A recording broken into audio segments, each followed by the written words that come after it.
buck roll.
How's it going, everybody? It's Man Tomorrow here. I want to thank you guys for coming through on this Sunday night. I've been live streaming lately, got a lot of real world stuff going on here. So I got to be able to come in when I can, be able to drop this stuff. But I heard something so crazy last week,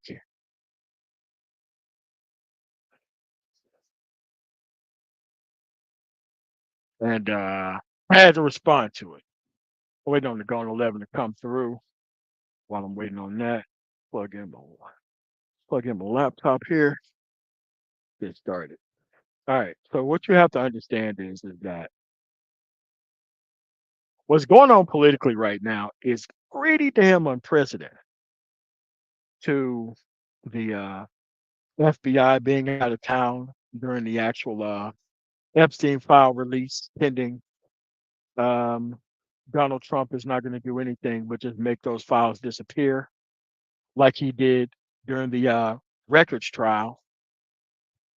And then he's just going to hold those files hostage because you can't question the motive of somebody hiding documents because the Supreme Court gave him the ability to do that. You have to understand what's going on in Washington, D.C. is still pretty unprecedented. A person threw a sandwich at an actual federal officer. The person was arrested without incident. Not only was the person arrested without incident, there was not a riot that happened after that. There's not anything else that happened after that. It's just that that's what happened. So there's no real reason for a federal takeover of the actual Washington, D.C. Because remember, we heard years for years about government takeover and judicial overreach. But all that stuff seems to be fine when they do it. And you have the actual idea that there is no media coverage of these things actually happening while they're actually doing it, right? So there's a lot of things that are going on here right now. Like when Donald Trump first got in office, he got rid of all the EEO complaint cases. just canceled all the cases. He got rid of all the housing discrimination cases, workplace discrimination cases. He just canceled them all, right? Totally okay. So you have to kind of get around to the fact that why would a person choose to be independent at this point? Why would a person choose to fight the Democratic Party at this point? Because at this point, it's been pretty proven that these people are not your friends and have never been so. Because most things that people want, they want the government to work right, they want equal access to justice, they want fair banking equity. All these things are liberal things. And there is a very specific party who fights against these specific things. They're called conservatives. They're on the opposite end of everything that you and I actually want. Now, it starts off affecting Black America first, then it affects the rural communities, then it affects middle class blacks, then it affects middle class whites, then it affects upper class blacks, and then upper class whites.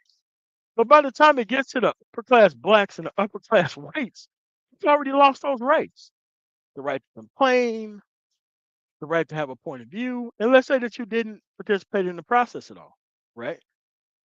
Now you have a judiciary that you can't fire in a single election cycle because it takes multiple election cycles to put those people in place, and they just can't get out of place all of a sudden. Hey, go on. What's going on, man? Hey, how you doing, MOT? What's going on there? Yeah, you're talking the real deal right now.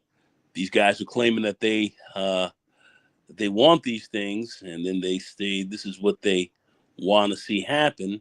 18-point agendas and all this, but yet then they go with they go with the parties that are diametrically opposed to any of this stuff you're talking about, and go right against you, and you end up supporting them, looking to achieve what?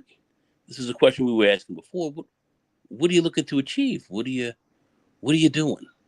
And we see this to be very consistent, especially here in the manosphere, and with a lot of these clowns talk this stuff, talk out of both sides of their mouth, taking no sides, and none of it makes sense. At this point, I'm looking at a lot of this, and none of this makes any sense to me. But go ahead, MOT.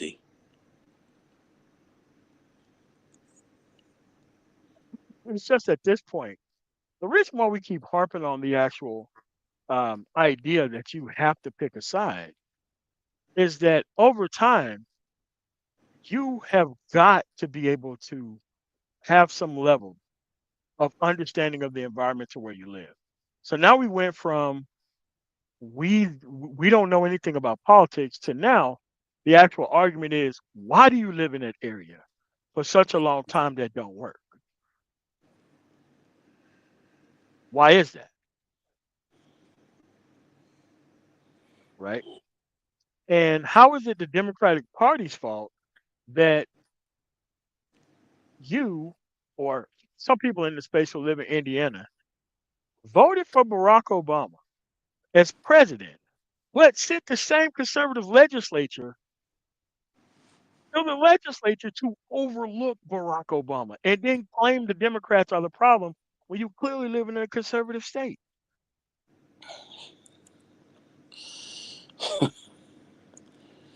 Wow. I'm just saying it's a problem. It is a real problem looking at these. What do you Yeah. think? Yeah. What seems like It's the end all be all at this point?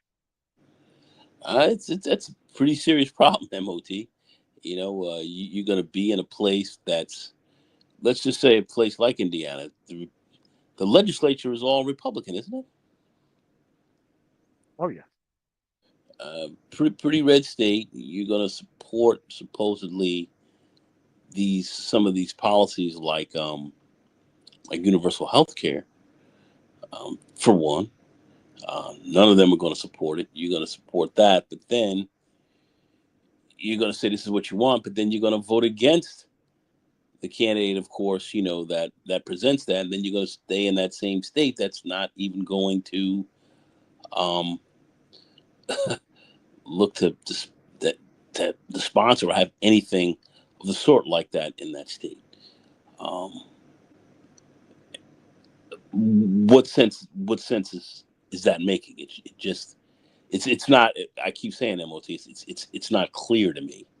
It's not clear to me at all what they're trying to do. Besides an individual maybe having big balls or something, I have like no idea. Why they're supporting such folks. Yet this is what they this is what they want to see. This is what they want to have. We keep asking that question. We never get an answer to it. And calling Well, themselves independents. that's crazy. So what we about to do is we about to get down to business. So that way we can be able to. Oh, that's Mike for you right there. Oh, Mike, what's going on? I found it. All right. So what we're going to do here is we're going to play interpolation of an actual live stream here. So we're going to respond to multiple parts of it. Got the fair use thing at the bottom of the screen here. So you have to understand that these people are just not a part of the political process. They're just not a part of it. And this is one of the weirdest times that you can possibly pick to not have a side. There is no libertarian or middle of the road side that taking over DC. There is no libertarian side to that. I'm sorry. There is no middle of the road or libertarian viewpoint on the understanding of DEI and removing it from people. There is no middle of the road nor any of that. So what we're going to do is go over live stream by Dr. Ron Neal, a person who is an actual PhD. For some reason, you could type in Ron Neal's name. You can see his name on all types of manner of foolishness. But since the election, he changed his name to BMI 3000 Reloaded. So what we're going to do is we're going to replay this live stream so that way you can understand what a miserable liberal sounds like. So that way we can ask some pretty stark questions about how you get progress his way and what's the timeline for it. Because those are the things that are just never talked about is the actual timeline for the actual results that they want to get, which are liberal, in fact, right? So voting for the actual conservative party is going to give you none of what you actually want.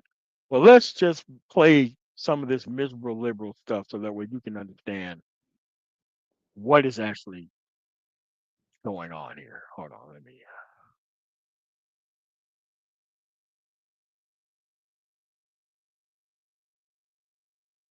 Let's get started here. We're gonna play like the first hour. We're gonna stop it like every 5 minutes, and then we just don't respond to it because there's a lot of crazy stuff that's been said here, and we need to flesh it out. So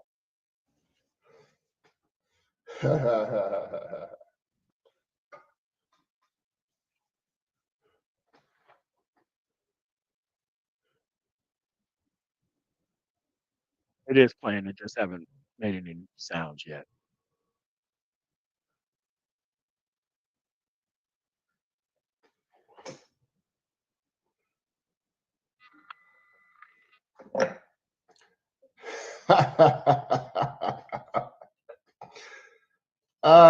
Just catch me. Catch me, catch me, catch me, catch me, catch me. Catch me on the replay. If you don't get it now, just come back later. Come back a day from now. Come back 2 days from now. Come back 3 days from now. And catch me on the live stream. It is yours truly, Yours truly, BMI 3000 Reloaded, also known as the Mad Professor. What's going on? What's going on? What's going on? What's going on? What's going on, my brothers?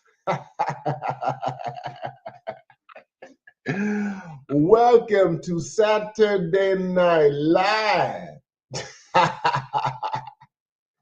Saturday Night Live. What's going on? Oh my God, I have not talked to you guys in a minute. It's been a minute. It's a minute. I've been traveling, brothers. I've been traveling, my friends. I've been traveling. I've been all around the world. All around the world. What's going on? What's happening? What's happening? What's happening? What's happening? Fuck I this. see Hold you. on. I see you. I Let's just see you. hold on a second, man. I I'm see. tired of this fucking bullshit. Let's get to this dude frying himself. Hold on a second. Yeah, yeah. What's the topic? That's a good question, my brother. That is a good question. Get this on the replay. What does that mean, man? I'm not chasing a bunch of 304s. Yeah, I'm not out aspirin and ADOS and FBA and all of that stuff here and everything like that. And So let's stop here. All right. So when people start bringing up ADOS and FBA, those are all actually just online movements only.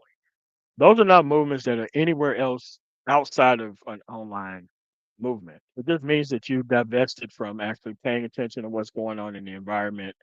You actually just go and just, pick out a new group of blackness to be a part of. And that's how things just roll for you right there. But I mean, because the FBA ADOS thing is pretty low information based. It gives you the idea that you just showed up out of nowhere and everything's just happening around you and you're just new to the situation, but that's just not how it works. You can learn how these things work. So let's get to the meat of what this dude's talking about. integrity of the black family dynamic, the nuclear family in particular, man and woman and children. Shout out to you, my brother, Dr. Thunder.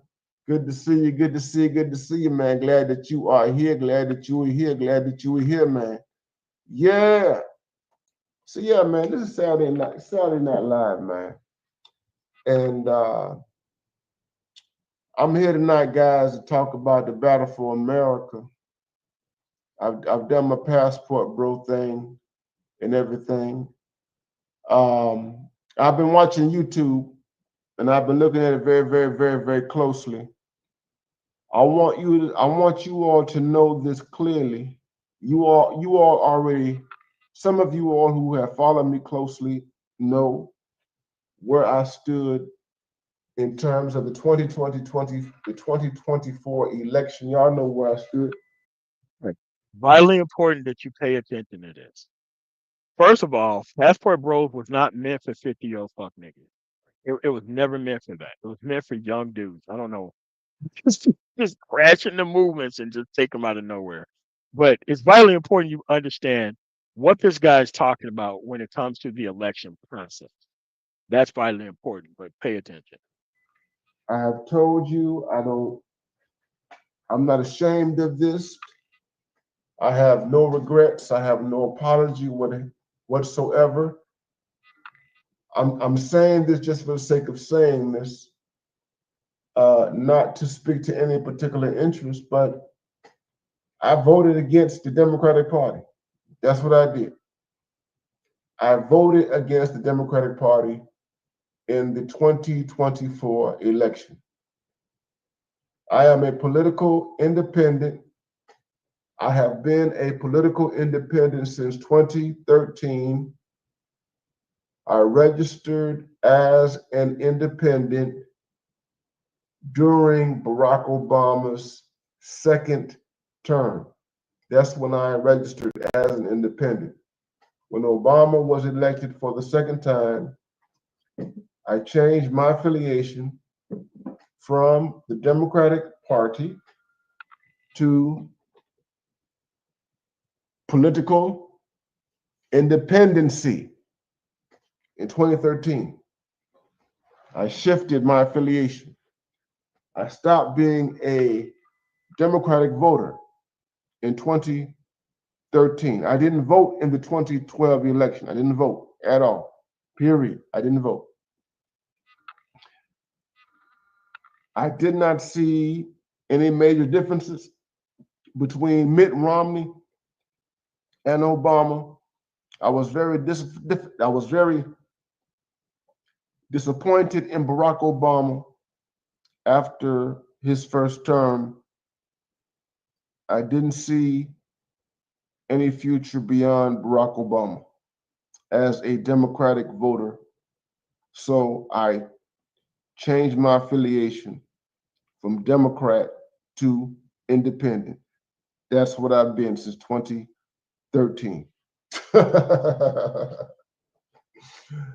Independent. And so, in this last election, as an independent, after voting independently, and let me just say this just for your FYI, for your information, I did vote in 2016. 2016, I voted at the last minute reluctantly. I was not going to vote, but I voted last minute reluctantly for Hillary Clinton in 2016. In 2020, I voted third party. Joe Biden, Kamala Harris, that ticket, it didn't move me whatsoever. I voted as a third party person. I voted as a political independent in 2020. In 2024, I voted for Donald Trump, Donald J. Trump. I want you to get this. I've said this on Facebook, I've said this everywhere. Many people who I know, who are close to me, who know my politics, are mind boggled, they're confused, they don't understand, and what have you. I voted for Trump in 2024. And let me say this, I voted for Trump not as a supporter of MAGA. I voted for Trump not as a supporter of the platform of the Republican Party. I voted for Trump not because I aligned myself with political conservatives or political conservatism. I voted for Donald Trump in 2024 in order to punish the Democratic Party. That's why I voted for Donald Trump. When Barack Obama went, Oh, let's stop right here. You MOT, did a lot more than that. this has got to be the. All right, go Uh-huh. ahead, man. I'm sorry. I'm sorry. Go ahead. No, Finish. it's just that. Okay. All right. So let's stop right here. If you voted for that, please explain to me what this live stream was about.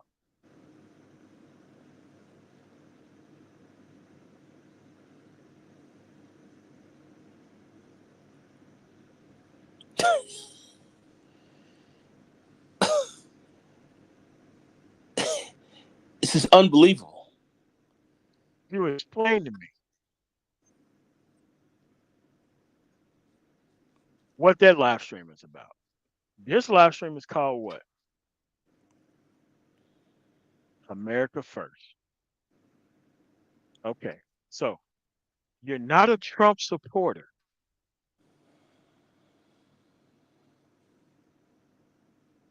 What does that even mean? Like, we don't even know what MAGA means because there's no black person who could tell us when was the best time to be a conservative. And white conservatives was not your actual enemy in society. So what is it? Okay, so you voted for him not based on that, but you came up with a last thing called America First. That's excluding you, sir. That's what that means. That means excluding you. You know, sound small Cedric Webb. Make sure everybody hit the like button upon coming in. All right. So how is it that you're not a MAGA supporter? You did it to punish the Democratic Party. So how are you going to help anyone when you actually have tried to punish the party that you actually want things to do for you? Could you please explain that to me? There is no explanation.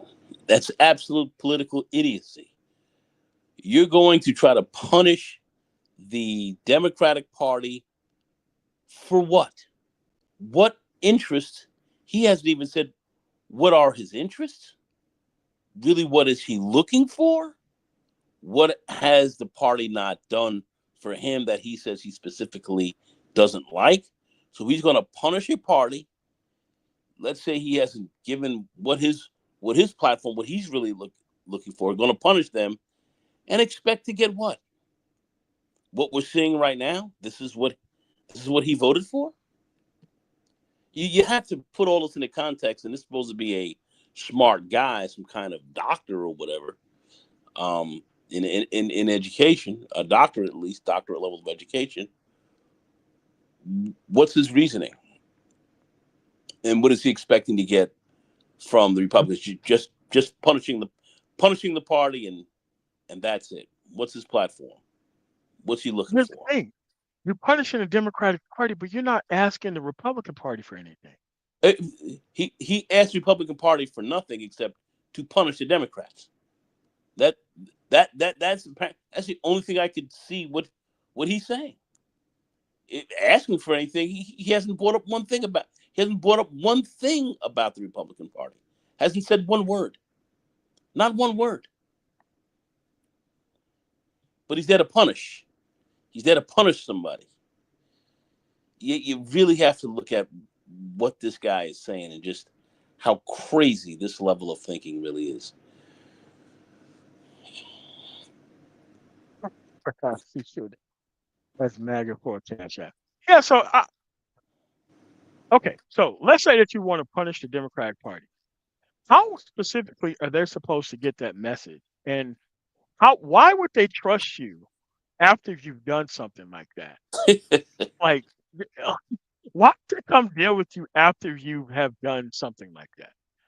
Mike, could you shed some light on that, if that's possible?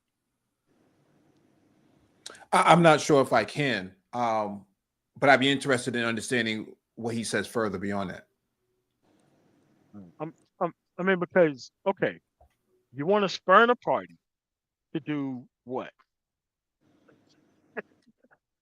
I mean, this administration have done a lot of damage, far more damage than any other administration have to prior, Republican or Democrat.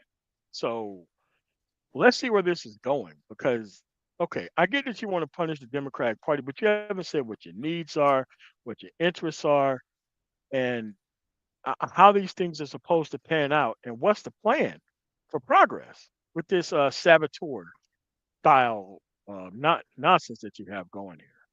Well, let's keep going. Let's see if I have it on play. Nope.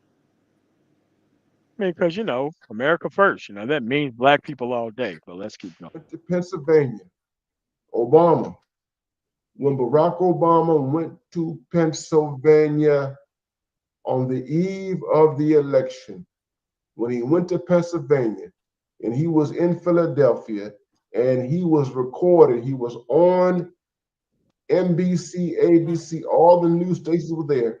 He was stomping for Kamala Harris. But when Barack Obama stood before global media and he berated black men and he called black men all sorts of names. He said that we don't like women. He said that we have problems with this woman this fake, fraudulent woman pretending to be a black woman. That is Kamala Harris. When he did that publicly and he beat us over the head with his moralism, that changed everything for me. I said, you know what? I am not. I said, I am not going to vote third party. I was going to vote third party.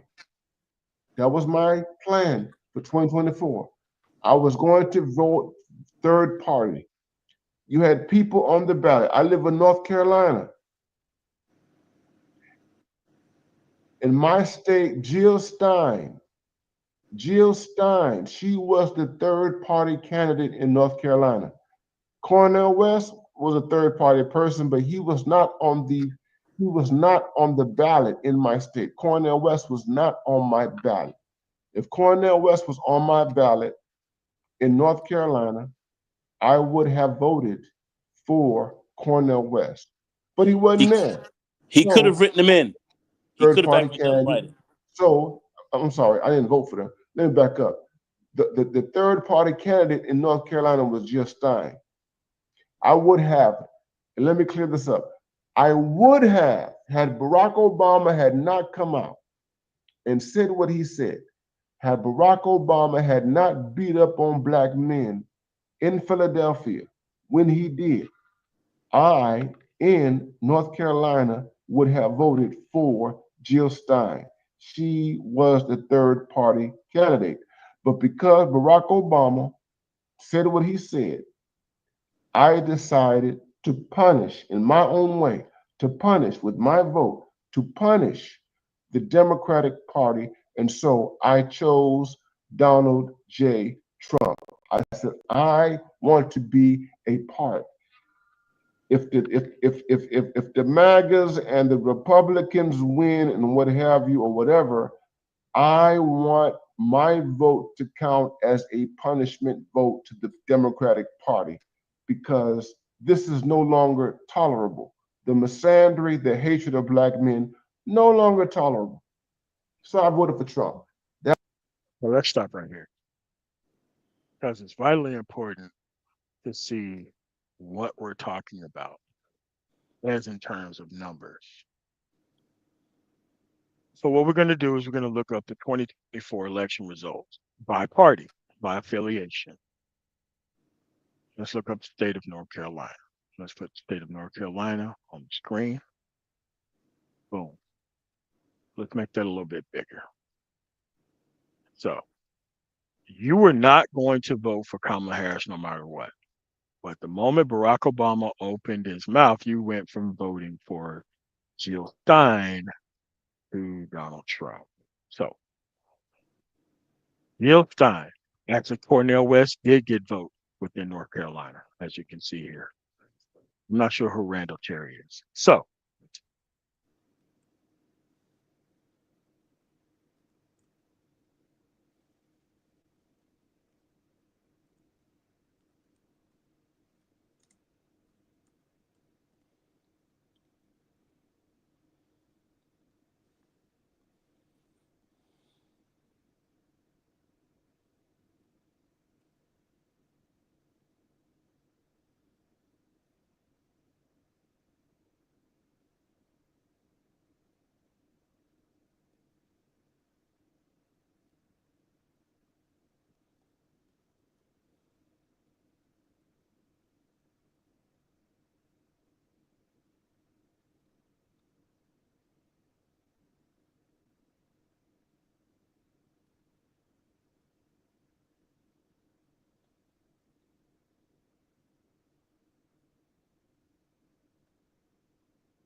Did MOT drop off? Sorry about that. I had a phone call that came in. Sorry about that. But let me go back to. Let me pull this back up. So let's go back. This. Okay. So for North Carolina. Okay. So Jill Stein, 0.4% of the vote. So at least he picked a side. Donald Trump, 50.9% of the vote. Kamala Harris, 47.7% of the vote. Okay. In a winner take all situation, why on earth would you try to, because you wasn't going to vote for the Democratic candidate. He was very clear about that up front. But he went from voting for Jill Stein, which is a third party candidate, which is throwing your vote away. Because this is not a parliamentary system. You don't get assigned power based off of how many groups you break yourself into, even though there seems to be 5 or 6 candidates on there. So what did you get by being a third party candidate and punishing the Democratic Party? Like, how is punishing the Democratic Party going to get you any type of result? Nagone, could you, or Mike, could you tell me how that worked? Hey, Mike, you want to take a shot at this one?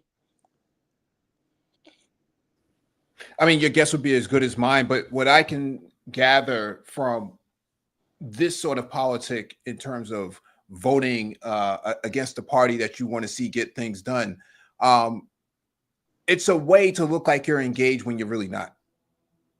And that's really the end result of all of this, right? And so it's to make it seem like, yeah, I'm a part of the political process, but the way I'm participating in it doesn't really get me the results that I'm looking for. So I then can actually just blame and shift the blame to like Obama, right? Like if your lens, if your gateway into politics is through memes and sound bites, then that makes you a low information voter. And so if you're moved by Obama and quote unquote misandry, because when Republicans had a whole lot of misandry against black men, you know, whether it's supporting law enforcement, cracking black men over the head, whether it's divesting, you know, from the sort Full on of assaulting them at rallies. assaulting Matt Riley's, but divesting from the sort of federal and state contracts that black men should be taking advantage of, right? Or should be able to take advantage of in regards to these municipal contracts. You're not talking about that. You're only talking about what you think, you know, Obama had to say, you know, to a few black men. But all the other, you know, things like JD Vance going against, you know, black farmers for getting reparations and reparations in general for black people, you don't see that as misandrous, but you see Obama as being misandrous, right? It's not a serious politic at the end of the day. Hey, but this guy knows how to do research. He has a credential. He knows how to do research. So why would you know how to do research in every other facet of life, but you don't know how to do research when it comes to politics? Because he's full And of shit. somehow you're going to sabotage your way to the top of what ticket, and how long does that take of trying to punish the Democratic Party? Like I said, miserable liberal. He was part of a side before, and his state is heavily gerrymandered when it comes to those votes and things not happening within the state. So you have a Republican judiciary problem within your state that you're trying to punish Democrats for in order to change things within your local government. How does that work? You know, like I said, my old man told me many years ago, when you talk to someone and they don't have a real bottom line, you know, they're trying to bullshit you. And this guy is full of crap at the end of the day. He didn't have a bottom line here.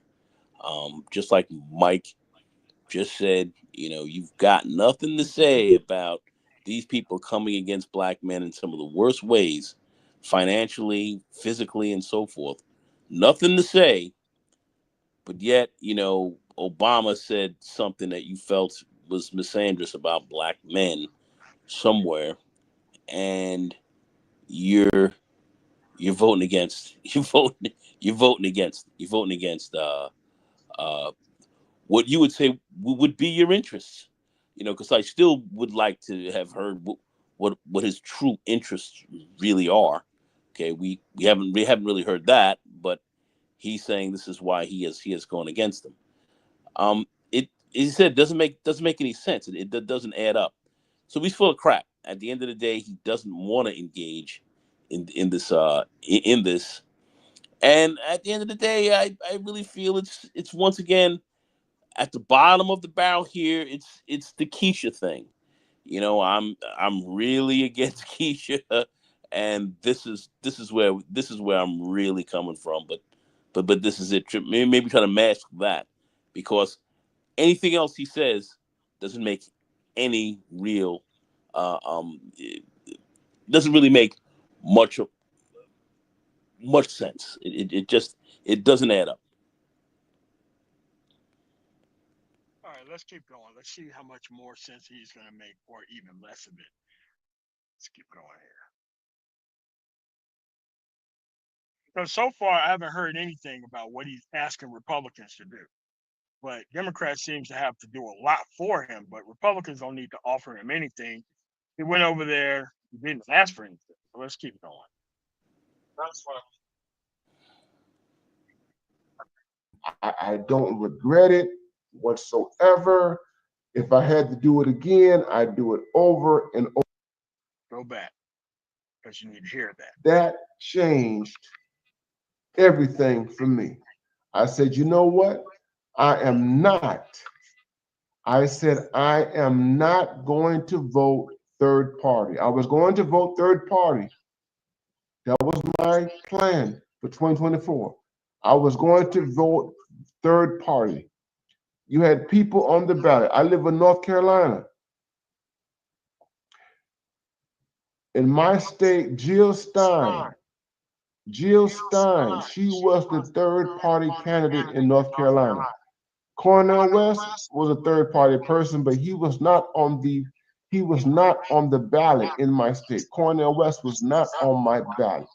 If Cornel West was on my ballot in North Carolina, I would have voted for Cornel West, but he wasn't there. So I voted for the third party candidate. So I'm sorry, I didn't vote for them. Let me back up. The third party candidate in North Carolina was Jill Stein. I would have, and let me clear this up. I would have, had Barack Obama had not come out and said what he said, had Barack Obama had not beat up on black men in Philadelphia when he did, I, in North Carolina, would have voted for Jill Stein. She was the third party candidate. But because Barack Obama said what he said, I decided to punish in my own way, to punish with my vote, to punish the Democratic Party. And so I chose Donald J. Trump. I said, I want to be a part. If the MAGAs and the Republicans win and what have you or whatever, I want my vote to count as a punishment vote to the Democratic Party because this is no longer tolerable. The misandry, the hatred of black men, no longer tolerable. So I voted for Trump. That's why I voted for Trump, and I make, and I don't regret it whatsoever.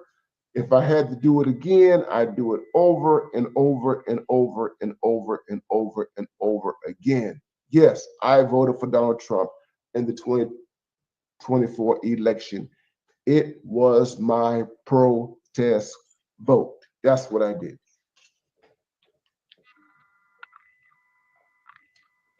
That's what I did. I voted for Trump, and I have no regrets. 7 months in, I have no regrets. And I'm going to tell you why I have no regrets. I have no regrets because the Democratic Party has been summarily punished. The Democratic Party has collapsed. The the Democratic Party right now, 7 months into this Trump administration, it is done. It is dead. The Democratic Party. I am happy about my vote. I'm happy. I am glad that the Democratic Party has collapsed. I am glad that the Democratic Party is uncompetitive. I am glad that it is at the bottom of all of the polls. I'm glad. I'm glad. I'm glad. I'm glad. I'm glad. I'm glad. I'm glad. I'm glad. I'm not crying about, thank you, Salty Balls. I'm not crying about DEI. So many of my colleagues are crying about DEI. I'm not crying about DEI. DEI never benefited the Black American man. DEI, y'all know DEI. DEI never. Let me get in here. DEI never benefited the Black American man. Never. DEI, diversity, equity, and inclusion, an entire enterprise in the federal government and corporate America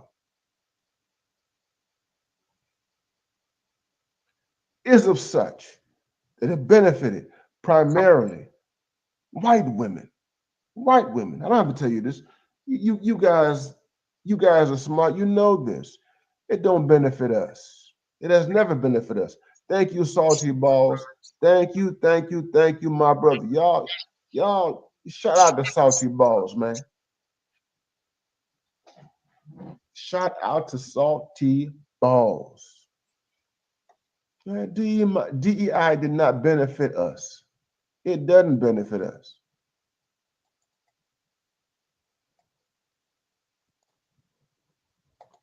I am BMI 3000 reloaded.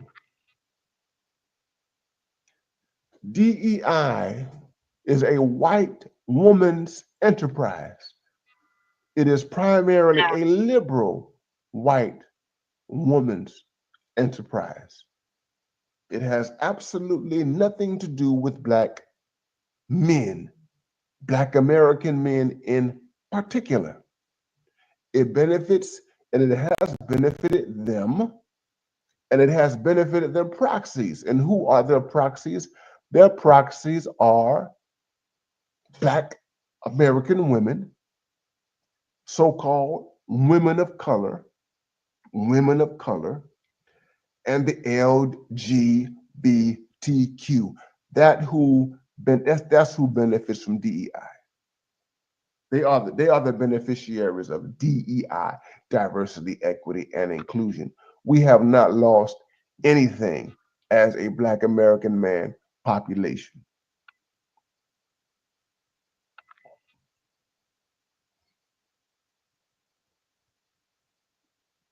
So I'm fucking not proud of himself. crying about what has happened with respect to DEI. I have been told I have been told by some of my close colleagues that I voted against my interests. They tell me, "Oh, Ron, you voted against your self-interest. That's what you did. You voted like a redneck." I said, "No, no, no, no, no, no, no. I voted my interests. I voted my interests. You just don't understand my interests. You just don't understand my Yeah, interests." but you haven't You see, told us what your here's the interest thing. was. Here's the thing. Donald Trump. Here's the thing about Trump. And I'm not a fan of Trump. I'm a political realist, and I speak from the standpoint of political realism. When Donald Trump got rid of DEI from government and its consequences all the way down from government to everything else, Donald Trump essentially said, here's what Trump said. Here's what happened. and I've said this in other streams, that we're going to treat everybody equal. Everybody equal. And what does it mean to treat everybody equal in Trump's terms? What does it mean in terms of his administration? Oh, yeah. It means that we're going to treat everybody like N words, N words, N words. This is radical. For some people, this is very radical. It's hard for them to digest and fathom. We're going to treat everybody in this country like a black man. We're going to treat everybody like a black American man. We're not going to give any special treatment to you because you're white, because you're a woman, because you're gay, because you have any type of vulnerability. No, we're going to treat everybody like an N word. Wait, So MOT, what can you pause? about the deep state? So, and I saw this jobs. Like, I, I, what's up? Um, going yo, on, man? I don't see how you're going through this. This is some of the dumbest you know what I have ever heard. Um, First of all, he said everybody's going to be treated equal. You have a Secretary of Defense who literally, when he was going through his confirmation hearings, had to go and promise people that he would stop drinking Yes. so he could get confirmed for the job.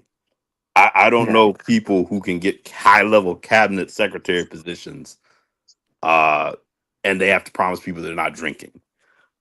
He also put military plans in a signal chat and somehow still has a job, which I still don't understand. Um, Yeah. Unreal, unreal. Active military plans could have got people killed. Um, you have a Probably did secretary get people of killed. uh, oh, go ahead. And so he probably did get people killed, but I just sweep stuff under the rug. So You got a head of Health and Human Services who literally has no background in science. But you you literally have a an attorney general for the state of DC they just appointed that was a Fox News host. But everybody is going to be treated equally. You have the head of education, Department of Education, who has never been an educator, knows nothing Linda about it, McMahon. and can't even speak about education cogently across this country. And she's there, Ed McMahon. Excuse me, Vince McMahon's Linda wife, McMahon. Linda McMahon, Vince McMahon's wife of WWE fame. Yeah. If you go look at the cuts, you have HBCUs that are literally losing funding Yes. behind this. But DEI, you have minority business, the 8A program. My understanding is Trump has worked to remove that. Was in the process trying to Yes. remove that. That doesn't help. But anything they did for minority businesses, which were at an all-time high, black businesses specifically, under Trump, I'm under Biden, at an all-time high. We saw the black unemployment rate. Roland Martin did a video. I think it ticked up to close to 10% when it was at an all-time low under the previous administration. Yes. You have a Voting Rights Act that people think they're probably going to try to strike down Section 2. I don't get this guy. So you vote you voted for Trump because Obama was really talking to a group of staffers in Pennsylvania. Now he felt offended by Obama, not offended by what Trump has done, not offended by what the Republican Party has done, A guy not who's putting offended by what the Confederate statues back in the yeah, Arlington Cemetery. he But okay. everybody's being treated the same. Yeah. And a guy who's against reparations for black people. Yes. Party who is. In North Carolina, where he's from, that includes Wilmington, North Carolina, the famous 1898 Wilmington, North Carolina. So what are we talking about here? I don't get how no one questions the legitimacy of what's being said here, primarily because his followers are probably no different than him. But you have to understand what he's saying is so contradictory and so hypocritical. It's hard to understand how he's able to keep a straight face.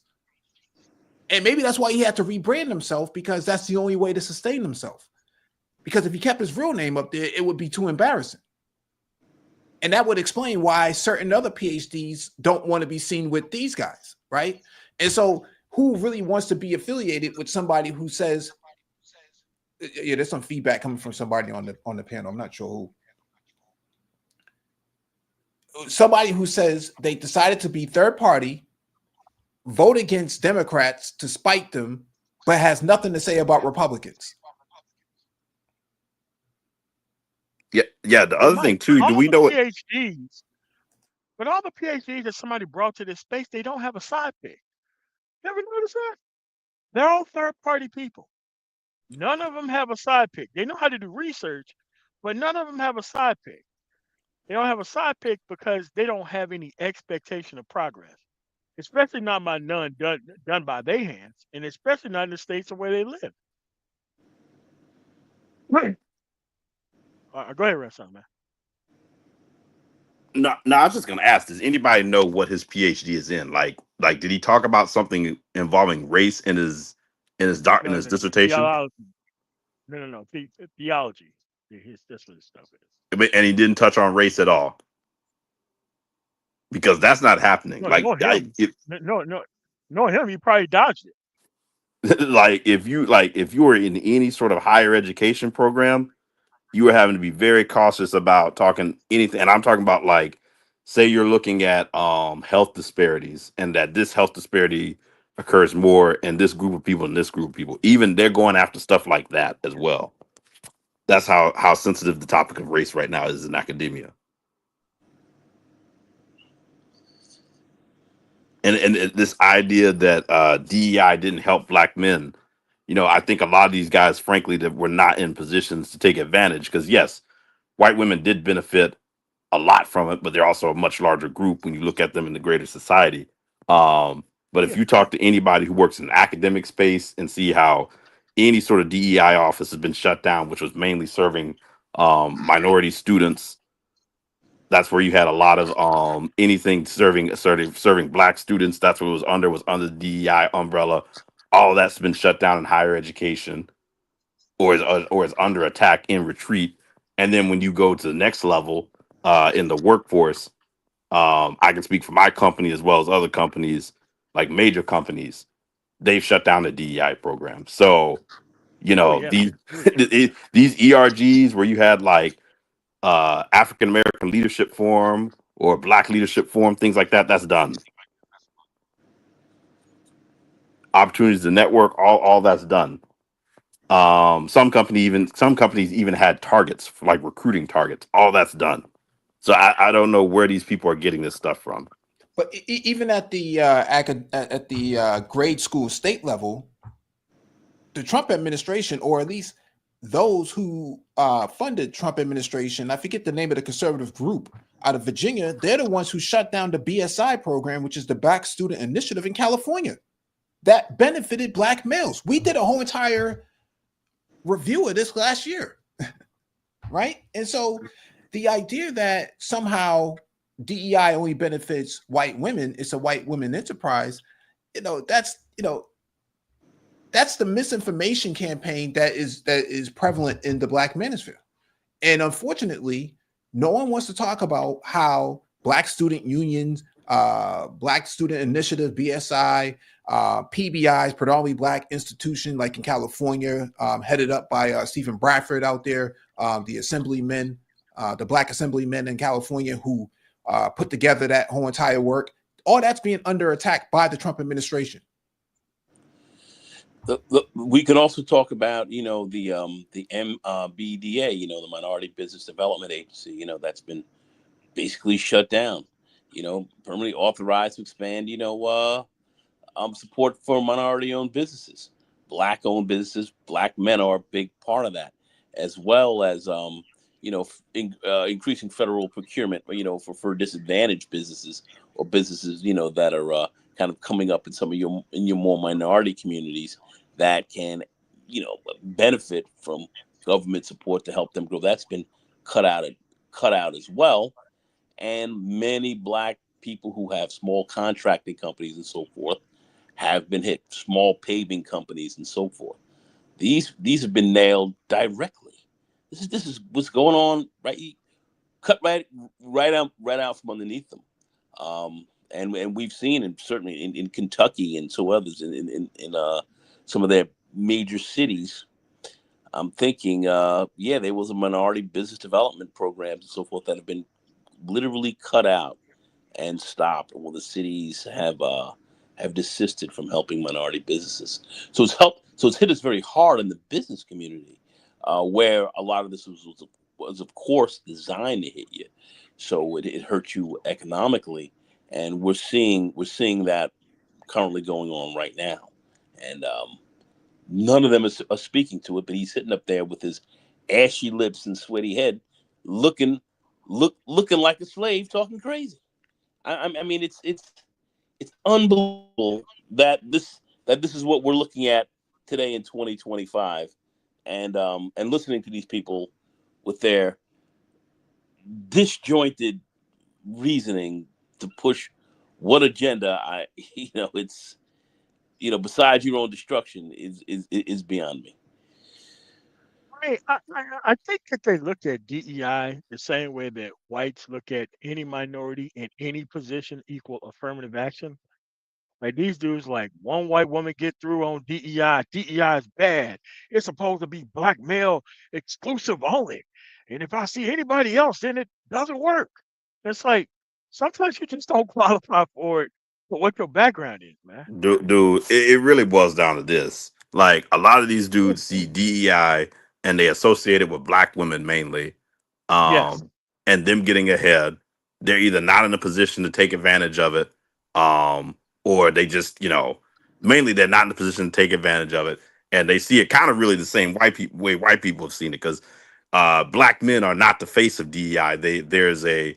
Um, there's definitely an umbrella for it to for men to get ahead, but largely just because of the really I think a lot of the educational disparities, black men are not the face of it. And really, when it's talked about in a derogatory way from the right, a lot of times it's directed at black women as well.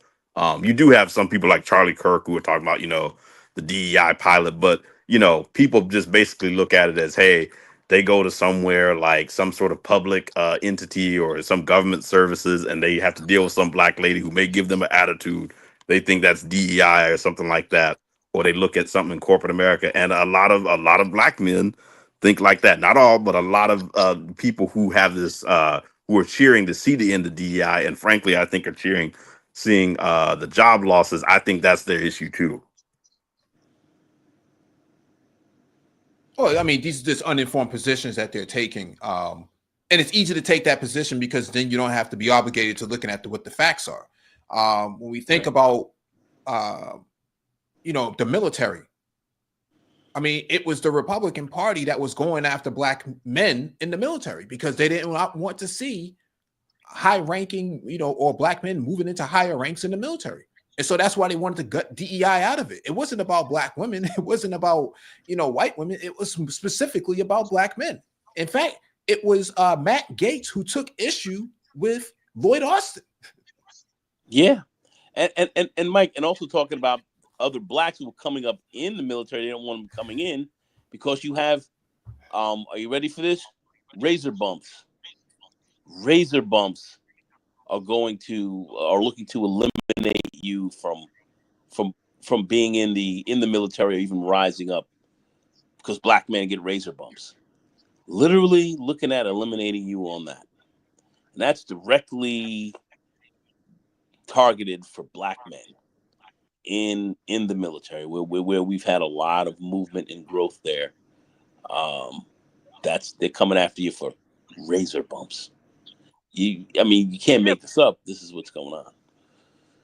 I mean, you got to understand how petty and stupid that is, though. It doesn't even affect the performance, not one iota, but it just affects a very specific group of people and they want to take that exception away. I mean, there's too much data on hand on how them cheap ass razors just completely fuck up black men's faces in those goddamn basic training environments. Like once you're able to use like actual, electric savers and shit, you don't have that problem. But in that basic training environment, they have that cheap big bullshit from the actual PX, and that stuff messes up your goddamn face But for in real. fact, to think of, I mean, I saw with the military back in the '80s and early '90s, we're letting black men have facial hair because of that. So, but Correct. we're permitting you to have that. These guys are trying to eliminate you on that as well because they understand Well, now well, that but they don't. But this is a human resources issue, and they want to get certain types of humans out of there. But anyway, go ahead. but but but they don't. It wasn't that many people per unit. It was maybe one person, two, three people per 100 people. It wasn't that many people who was on that shaving waiver shit. It was maybe one or two people per unit. You got to have your waiver on you in your front breast pocket at all times. It wasn't that many people, dude. It was not that many people. But he doesn't But see to it as take it being. away, it's just crazy. Yeah, he doesn't see it as being misandrous, though. You see, No, that's no, not No, misandrous, not at all. right? But Obama speaking in Philadelphia is misandrous. But what white men doing to black men in the military is not misandrous, right? So DEI also includes veterans, right? And so when you start talking about black men who are veterans, black men benefit greatly from those sort of initiatives, right? Or those sort of entrepreneurship initiatives for veterans coming out of the military who are Pathway looking, programs. yeah, those initiatives that for getting these military contracts, but it doesn't seem to think that taking away those opportunities doesn't hurt black men. In fact, it does. But see, this is the No, lack oh of man. information.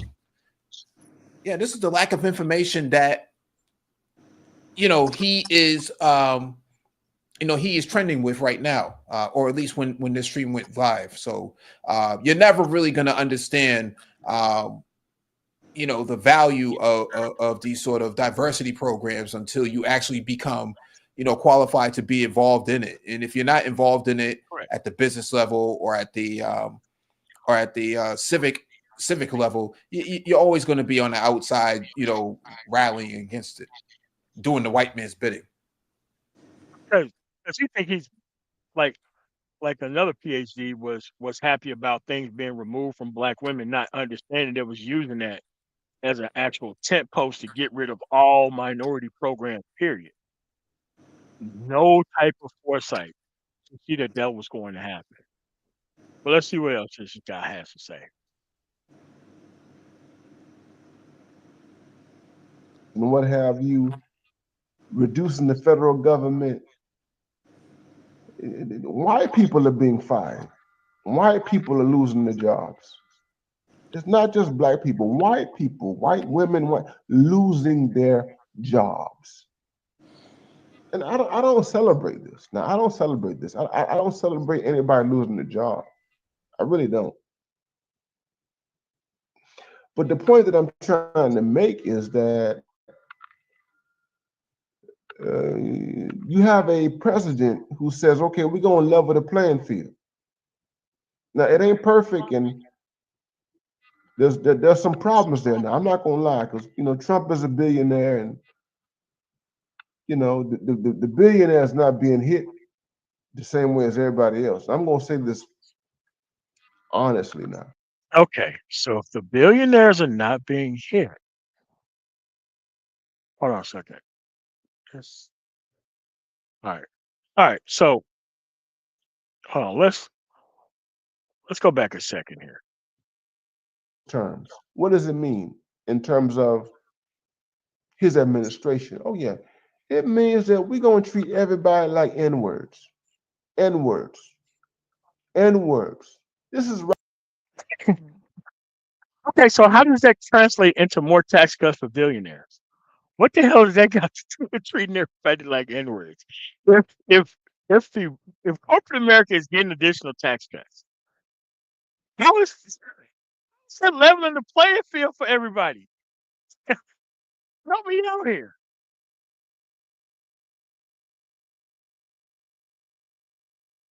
Dude, these dudes will say anything. But let's keep going. Radical. For some people, this is very radical. It's hard for them to digest and fathom.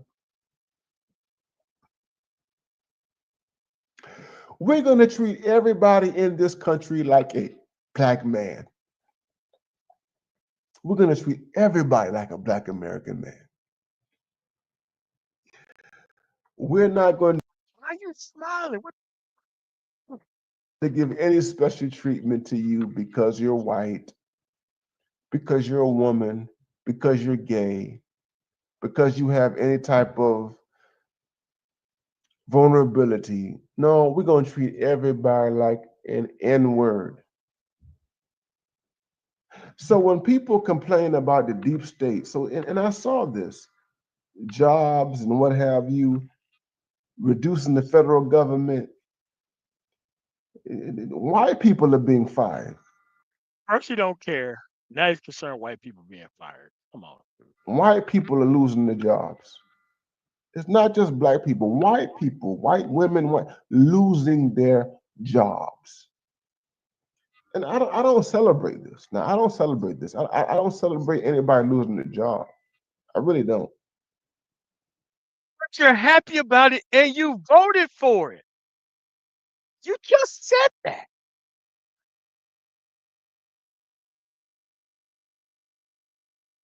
What on earth? But the point that I'm trying to make is that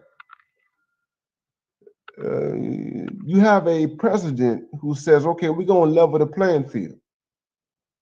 Now, it ain't perfect, and there's some problems there. Now, I'm not going to lie, because, Trump is a billionaire, and, the billionaire is not being hit the same way as everybody else. I'm going to say this honestly now. The billionaires and the millionaires, the upper middle class, 1%, they're not being hit like everybody else.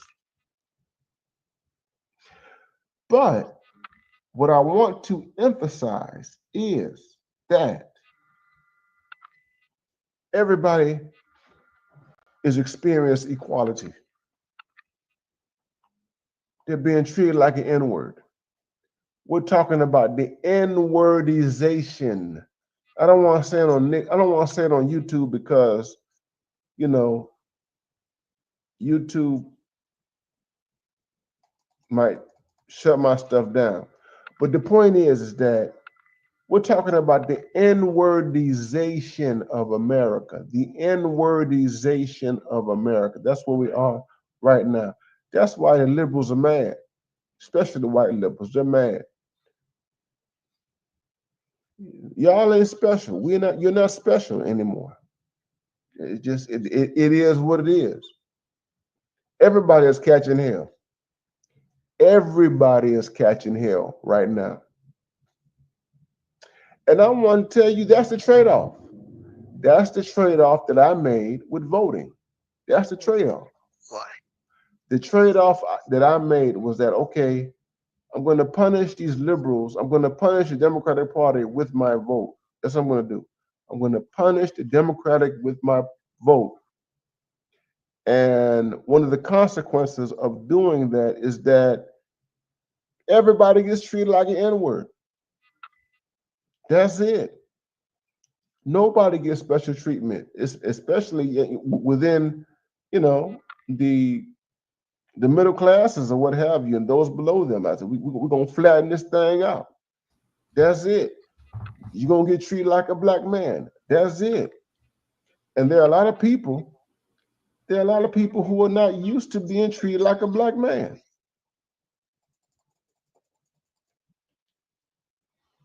They're not used to it.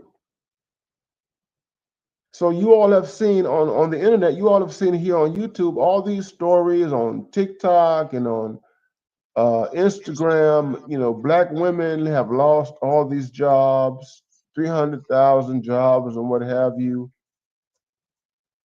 Nobody is saying anything about black men having lost jobs or black men unemployment. Black men have dealt consistently with a hostile job market for decades and generations. Wait, why would somebody Black say men anything? It have was dealt at an all-time consistently. low. Like, why would And someone have been talking about black unemployment when it was at an all-time low under the last administration. Ah, she doesn't Like understand it. It was the black men who were celebrating black women losing jobs. Black women don't go around celebrating the fact that black men lost nothing. You don't see black groups of black women doing that. That's why it's not a thing because black women wasn't doing that. the other thing too is like, okay, fine, you've punished the Democratic Party. We are where we are. Now what's the plan going forward? Like the Yeah. Democrats have been Now punished. what? What are they gonna do? What are they gonna do now? According to his logic, what are they gonna do now? We're only 8 months into this. You still got 3.5 more years to go. So what's to your question, Renaissance man? What's the game plan? The game plan was to do nothing. That's what the BMI is about. Black male independence of nothingness. Don't no Oh, political it's independent participation. of responsibility. That's what it is. Yeah, yeah, yeah. Because They, if he was so concerned about those numbers, then he would know that under the Biden administration, that the SBA, the Small Business Administration, had doubled its investment into black businesses, specifically black men. And in fact, it was Kamala Harris who came out with a black male agenda that these guys had been pushed, that they had been questioning. Well, she doesn't have a black male everybody agenda. ignored. Everybody ignored it all at the same time. Didn't Yeah. even bother covering it all at the same time. And these same guys in 2020 were supporting a platinum plan that was based on nothing other than, the index card that it was written on by Trump. That never came to fruition. It was But that's brought not, up right yeah. before national debate, and it was never heard of again. But it was talked about for 4 years. And if you read Project 2025, I believe it's in it might be in sections pages 300 or 500. They have no interest in the platinum plan or a black male initiative. So the idea Of that any kind. right, and so the idea that it levels the playing field, you're not even a part of the game at this point. You're not even a part of the game. It's not about leveling the playing field. You're not even a part of the game. You're All not those, even. You're not in the stadium. You're not even in the stadium. yeah, all those nice military contracts that Raytheon and Arnold Defense and Lockheed Martin, what they were doing under the Biden administration was unbundling those contracts. Okay, Yes, they were. so now you can divide up, that 1, 2, 3, 4, 5% of contract opportunity. That was a part of that agenda. And in fact, if you go to Kamala Harris's black male initiative, that's what that was about.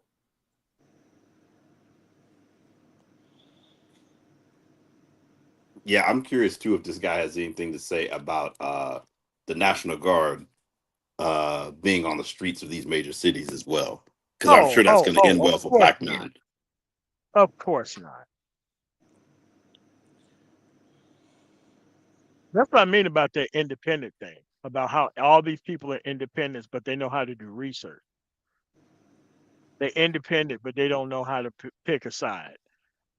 They love their apex position of where they at, of not needing to provide anything, but can pretend like they care and get all this adulation because they're just buck dancing in the middle.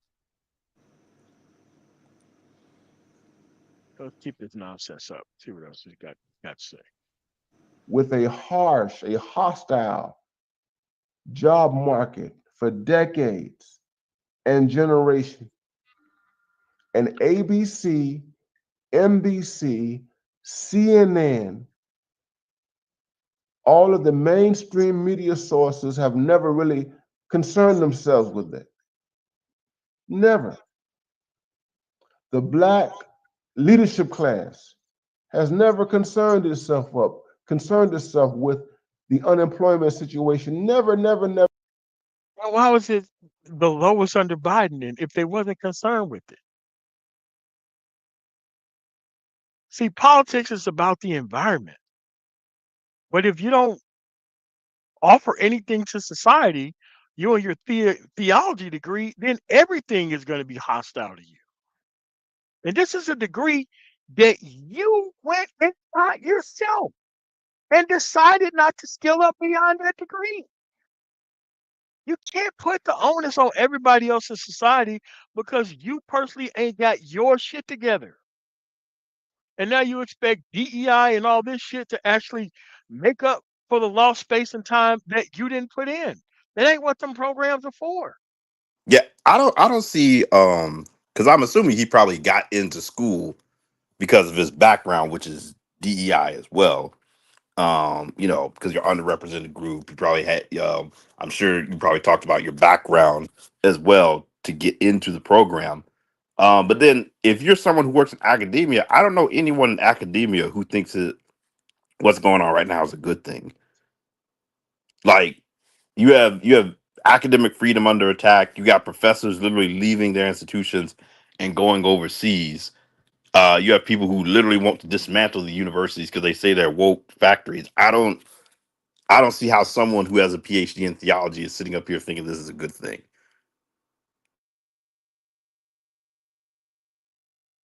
Yeah, I mean, if you're so welcome, why don't you go teach at Liberty University? Yeah.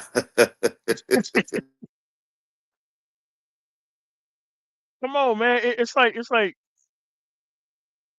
so what they do is they wrap themselves in this racialized black male victimhood because they can't compete in society. So they want to see the whole thing burn to the ground because it doesn't apply to them.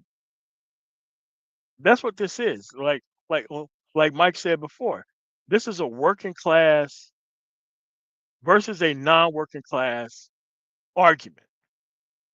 This is definitely a non-working class person right here in front of our face, pontificating to the other non-competitive men in society and giving them self-esteem to hate positions and programs that actually can help people. But they want to be automatically covered for the things that other people actually work hard to put in place. And because they can't exclusively benefit from it like everyone else, they want to destroy it. That's crazy.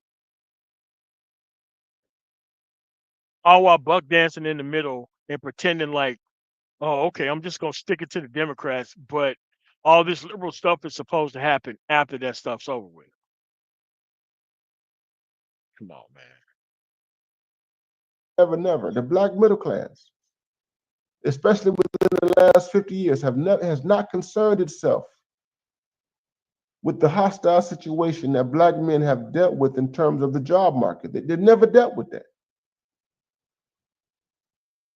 But you voted for Donald Trump. There's not a lot of black people in the administration. So here you are right now, these people right now crying about 300,000 jobs being lost. By black women. You don't understand that black women are part of black families too. They have black kids. They're people's aunts, nieces, mothers.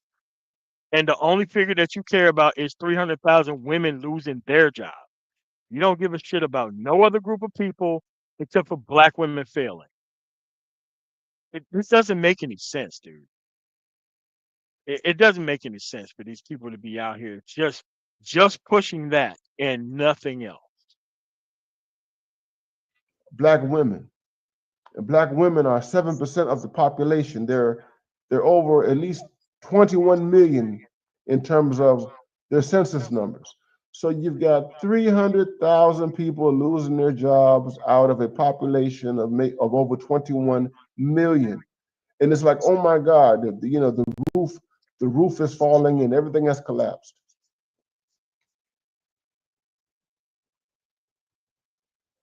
And everything has collapsed for this population after this particular population has had 50 years of open access. 50 years. And I said this, good to see you, BGS in more. 50 years. So I want you to think about this. You have a group of people who've had 50 years, and we're talking primarily about professionals, educated professional women who have college degrees, who have graduate degrees, and what have you, who are working in, who are concentrated in the government sector, which is very important. They're in government jobs and they're in corporate jobs. And there seems to be a high concentration of them in government jobs as opposed to corporate jobs. And I want you to hear me clearly because I don't celebrate anybody's downfall. I don't celebrate people losing their jobs. I don't celebrate unemployment. We don't celebrate unemployment. We're not sitting here. Did he not act like he was happy that black women were losing their jobs? Didn't he just turn around seconds later and say that, "Oh, we're not"? I'm like, you're concerned trolling these people who lost their jobs, and you only brought them up as one stat figure. You didn't say how many men lost their jobs. You didn't say any of that shit. And he also wanted to stick it to Democrats to get this outcome. That was the purpose of sticking Yes, it to them, was to get this and outcome. this Now three you hundred thousand jobs lost because of who he voted for. It's like, he doesn't get that correlation for some reason. and he's also correlating the census, which is a like and unlike a compare and contrast. You don't compare, black women's losing of jobs to their wider demographic numbers on the census. That's illogical. It doesn't even make any sense to do that. If you have a cascading effect of working class, blue collar, or 50 to $150,000 jobs being lost at that scale, that is a recipe for a recession. You cannot lose that many jobs in a quarter or even in multiple quarters and think that that's going to be positive for the economy. You have mortgages that need to be paid. You have car notes that need to be paid. You have tuition that needs to be paid. You have utilities that need to be paid. Once you stop and once you close off the spigot to all of that, and mortgage don't get paid after 2 or 3 times, rent doesn't get paid, eviction notices have to go out, all of that causes a cascading effect to the economy. You can't tell me that this is somehow beneficial to the economy by doing that because of this specific party being in office, and that it's leveling the playing field. How is it leveling the playing field if black men are not in the game at all?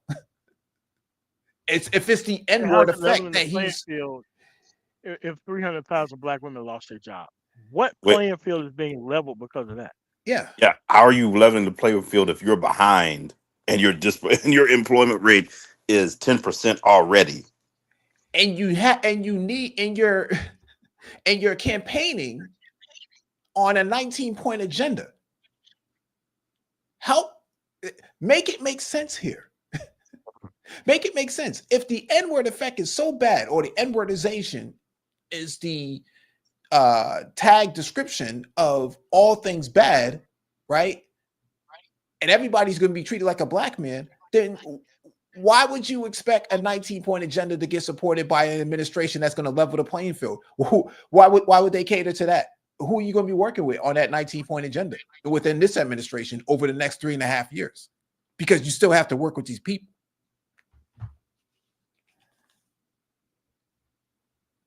I mean, I don't even know what his interest is because normally people who have interests, you know what their interests are. Even if the interest is bad, you know what it is up front, right? He haven't still said what his interest is, or how his interest is going to be served by punishing XYZ people. We know people overall have been punished throughout the country, mainly the working class people who put him in there in the first place. But he never said what his interest is, other than Barack Obama talking crazy to, and he took it upon himself to take offense by that. But don't take offense when Republicans actually do things to him. I mean, the Republican Party in its own state tried to stop an actual state Supreme Court justice from sitting in a seat that she won fair and square. Wow, it's man, I don't know how these people even read. Clapping our hands, glad because these women are losing our jobs. That's not what we're not doing that at all. We're not doing that. But the fact of the matter remains is that this population has had unfettered access. When I say unfettered, I mean they've So you are celebrating. So you're saying that, oh, we're not celebrating it, but I'm just gonna keep bringing it up, though. open But what access to employment. but what Oh, go ahead, access Ronald. to no, I was just gonna ask like what access did they have the black women had the black men didn't have access to? That's what I don't get. He has no bottom line here. He's just talking. He's just talking crap. This is some anti Keisha crap that he's running over here, with these people and somehow trying to align this with with Republican Party interests. And it seems it's serving not his interest, but this is his what is his protest. But yet, look at the negative fallout of this, and he doesn't want to have any responsibility, or they don't want to take any responsibility for any of this. Not speak about it, act like it's all okay, and this is somehow acceptable, and trying to make some sense out of it. This is madness. I mean, I'm sitting here listening to madness, and when we're trying to somehow make rational thought out of this, this is crazy. This is absolute madness that this guy is rambling right here. And the reason why we're playing this is that these people are going to come around in 2026 and 2028 and try to make it seem like somebody got to come kiss their ass and come to them for things from the Democratic Party that they're not asking the Republican Party to do. This is why we're doing this. So that way you can see these people on the record about how they wanted to hurt one group of people. They end up hurting the entire country, and they don't want to take responsibility for that. But somehow somebody's supposed to want to compete with them later on. Like I don't get how that's supposed to work. Keep going here. They've had open access to government jobs. They have been highly sought after in corporate jobs Dude, you could have had those jobs too. for at minimum 50 years. I want you to get this. We're talking about a group of people who have had access to jobs. Black men had access to jobs before black women have, dude. And the only thing you have to do is go back to that time and look at what the black male unemployment rate was, as opposed to any other people's unemployment rate back in the 50s and 60s, and you'll see that our unemployment rate was extremely low. It was very low, until after mass incarceration, these other things started coming up, and other things started coming through. But black men weren't walking around just not working, and this is a myth that these guys push. But I'm a little bit surprised. Well, not I'm not surprised, but yet this is supposed to be a doctorate level individual who is not being truthful with the facts. Hey, but he's talking to a bunch of divested and highly apathetic and low information and no understanding of the process and zero participation people. Like he's not talking to an actual crowd of people who can talk back to him. For theological studies or something to that effect, Black Avenger. And employment, hiring, promotion for 50 years. And so now Trump gets into office and he decides he's going to downsize the government. That's what Trump does. We're going to get rid of the deep state, downsize the government. And in all honesty, Trump's downsizing of the government is not simply about race. This is bigger than race. Doge and all that kind of stuff, downsizing the government to reduce the federal budget, that sort of thing. This ain't exclusively about race and black women, all that kind of stuff. But the point is that yeah, after 50 years, you have a president who decides to engage in a radical re-engineering of the federal government, in particular, which has impact for corporations, the private sector in general. But Let's see. Good to see. but as Thank you, $4 trillion, dumbass. How do you benefit from that? That's the deal here, dummy. How do you benefit from that, Neil? How do you but benefit from it? You voted for this shit. How do you benefit from it? Where's your interest in all this? MOT, and if he wants to talk about it from this point that he's speaking on it, this thing is added on what 3 trillion, close to 4 trillion in debt. That's additional Okay, spending.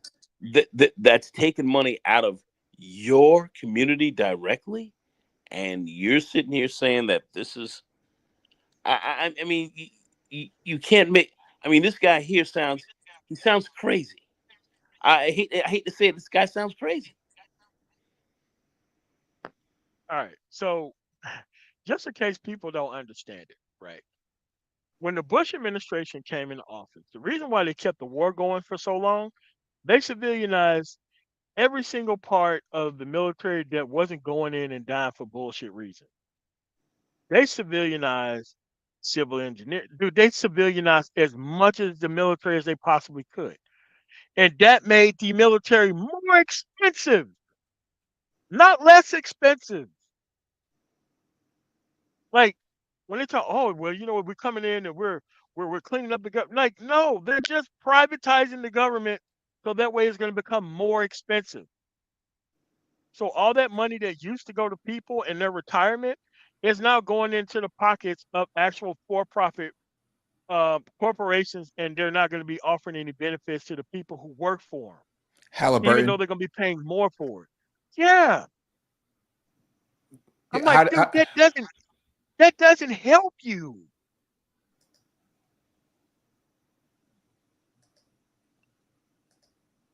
Yes. Also, like the canceling of cancer research. Who wants to cancel?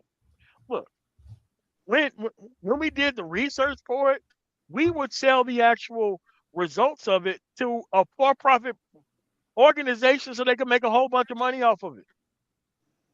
We didn't get any discounts on those type of drugs, even though we paid for the research for it. Like I'm saying, this stuff gets more expensive the more you put the government out of it. But then again, this guy doesn't even understand how any of that works.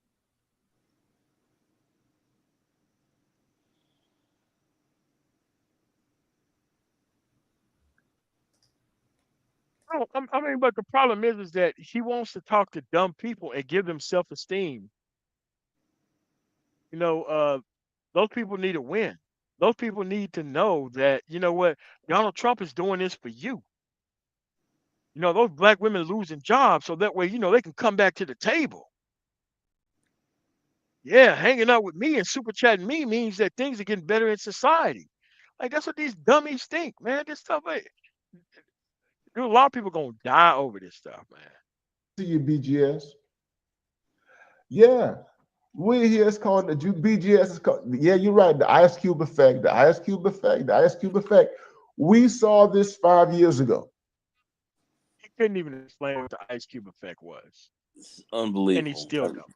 This is unbelievable. Ice Cube is not a political player, not in California, not on the national stage. He came out with a plan that was plagiarized from the Congressional Black Caucus. Didn't know most of that stuff was passed. Asked this guy on Roland Martin, what's the difference between the contract with Black America and the Platinum Plan, and he couldn't answer the question. Why? Didn't read.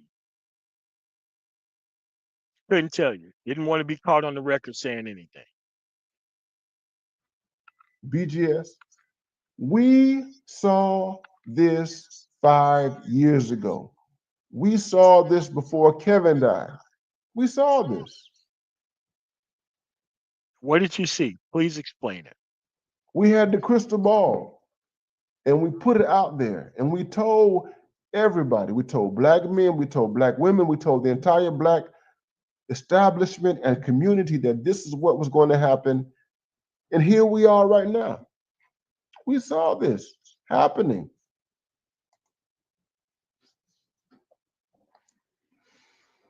And I'm not losing any sleep over this. Here's the thing, I'm not losing any sleep over this. I knew that this was going to occur. I knew that. It was inevitable. It was inevitable. It was inevitable. There was no way to get around it. The Democratic Party, the liberals, there, they were not prepared. They were not serious. And that's the big thing is that that, you know, when you saw Kamala Harris out there as the presidential candidate, and she was placed out there, and there was no primary whatsoever, she Wait, was not wait, prepared. wait. So, Yeah, stop it right there. Yeah. Joe Biden. so this so this guy is not a Democrat, but now he wants a primary for something that he was not going to vote in. Because remember, you're not a Democrat now. Yeah. Yeah. This is unreal. And to your point, Renaissance, in 2020, they didn't have a primary for the Republican Party either. They didn't. They did not. They did not. But see, no one brings that up. See, it's only Democrats that should have a primary, not Republicans. Even though you're third party and you don't take a side, you think Democrats should have a primary, but you don't think that, Republicans should have a primary. I just don't get like, yeah, I just don't get like you're not a Democrat, but then you want to have say in how the party should operate, just like normal members do, but you're not a member. And then vote third party. I don't know. Was going to vote third party and then voted for worse than a third party because you heard something that he decided to take offense over. Mm-hmm. Unreal. Unbelievable. Unfucking believable. And like the Democratic Party is going to want to talk to this guy the next time around. Are you serious? Biden, the Biden No, MOT. administration did absolutely nothing. Hey, go ahead, What man. if you listen? Because I think it was Jasmine Crockett who said this. Because under their logic, oh, they're gonna talk to quote unquote black men after we've quote unquote taught them a lesson. It was Jasmine Crockett saying, "Hey, the donors want the most bland white man they can find. That's that's what they want." So that's where you're hearing people, Gavin Newsom, Bashir, all of these people, because they're thinking, "Oh, well, we need to move further to the right to win." But these guys are sitting up here saying, "Oh, well, they'll come and talk to us, or we have this 19-point agenda." I'm like, no. This is what always happens. Usually, what Democrats lose is they want to move to the right. They want to go after this mythical moderate voter, um, and move away from, anyone really non-white either leading the party in the positions of power, which these people don't seem to understand. I'm not trying to understand it, man. Not really. The only thing they're trying to do is benefit without work and try to act like they're not part of the process. But like you said, they want to give all this, advice on how to win when are not. They don't even want these people around. They don't. Remember, he voted for Donald Trump. So all this stuff that's happening is something that he wanted. He lived in a heavily gerrymandered state. I can guarantee you he does not live in a conservative area. I can almost guarantee you that. Especially if he's over 50 and he only started voting or he signed up for this, independent streak in 2013 after Barack got back in office for the second time. So he ignored everything that happened to him, ignored that they wanted to make him a one-term president, ignored the fact that Mitch McConnell said that he's not going to bring up anything for reparations, but In order to spurn the Democratic Party, have all this stuff happen, they're going to come talk to you in 2006, in 2026 and 2028, right? Nah, nah. That's why we building that bridge right now. So that way, when these people start trying to run their political saboteur game, I'm like, nope, you are a North Carolina problem. You will talk about North Carolina politics.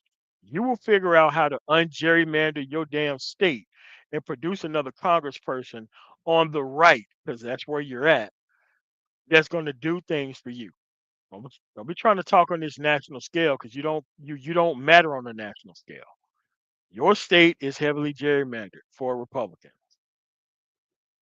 To prepare Kamala Harris for the prospect of succession. It did absolutely nothing. And that was by design. That was by design. I'm not going to go into this here, but Why you think you can't go into it? Because you don't know what's going on, dude. You can't qualify that statement. They never brought her up to speed on anything. He had no idea what she was doing. There's no way you can qualify that type of nonsense, bro. It's always, you know what? You got to go behind the wall. You got to go behind the fence. We'll get to it next time. No details right now. I'm just gonna talk my stuff and get it off. No details on how these things supposed to work. Crazy. looking back now in retrospect, Biden himself, he was not completely sure about Kamala Harris. She was simply a tool to keep a certain segment of the Democratic coalition happy. That's what it was. No one was confident. No one in that Democratic Party, in that liberal establishment, was confident about this woman Wait, succeeding Joe Biden wait, how as was she a POTUS. No one was confident about her. wait, Okay. pause real quick, MOT. All right. Yeah, yeah, how was she a tool when she was the vice president? Like last time I checked, there's a line of succession. So if the president can't operate his duties, that's when the vice president steps in. I mean, does he think that Mike Pence was also a tool in Oh, I'm sure not. 2020? But it doesn't make any sense to say that while there's Gallo and nooses, the very thing that kept that terrorized black men was being ready for the vice president of the United States to certify the election. He has zero commentary around that. Absolutely not. I mean, Zero I mean, analysis. I mean, even if you want to make the argument, okay, well, he picked her in 2020. That like, there's literally a term in political science called ticket balancing. That literally you try to diversify the ticket to have broader appeal. So even if you want to make that argument, okay, that's what people do in political science. Like they picked JD Vance for a reason. Wasn't because he was qualified. He'd Well, I only been a mean, senator JD for Vance two was a years. firebrand who can't win an election on his own if he was ever put in position, just like Mike Pence. Firebrand cannot win an election on his own. Don't have nation worldwide appeal, but he does have it within the party, just like JD Vance. Same Yep. person, same position, same thing. But let me provide some pushback to BA in the chat when he says that he may have a point. There are other potential candidates who polled better against Trump than Harris. Here's the deal: you're not going to unseat, your starting player to replace him with other players who are not on who have no ambition to run in that election cycle. Gavin Newsom had already said in 2023 he had no interest in running in 2024. Gretchen Whitmer was not going to run in 2024. Okay. Josh Shapiro was not going to run. He had just won the governor's mansion in 2023, 2022, right? So who are these other candidates that supposedly poll better that Democrats were going to replace Kamala Harris with? Who are they going to replace her with?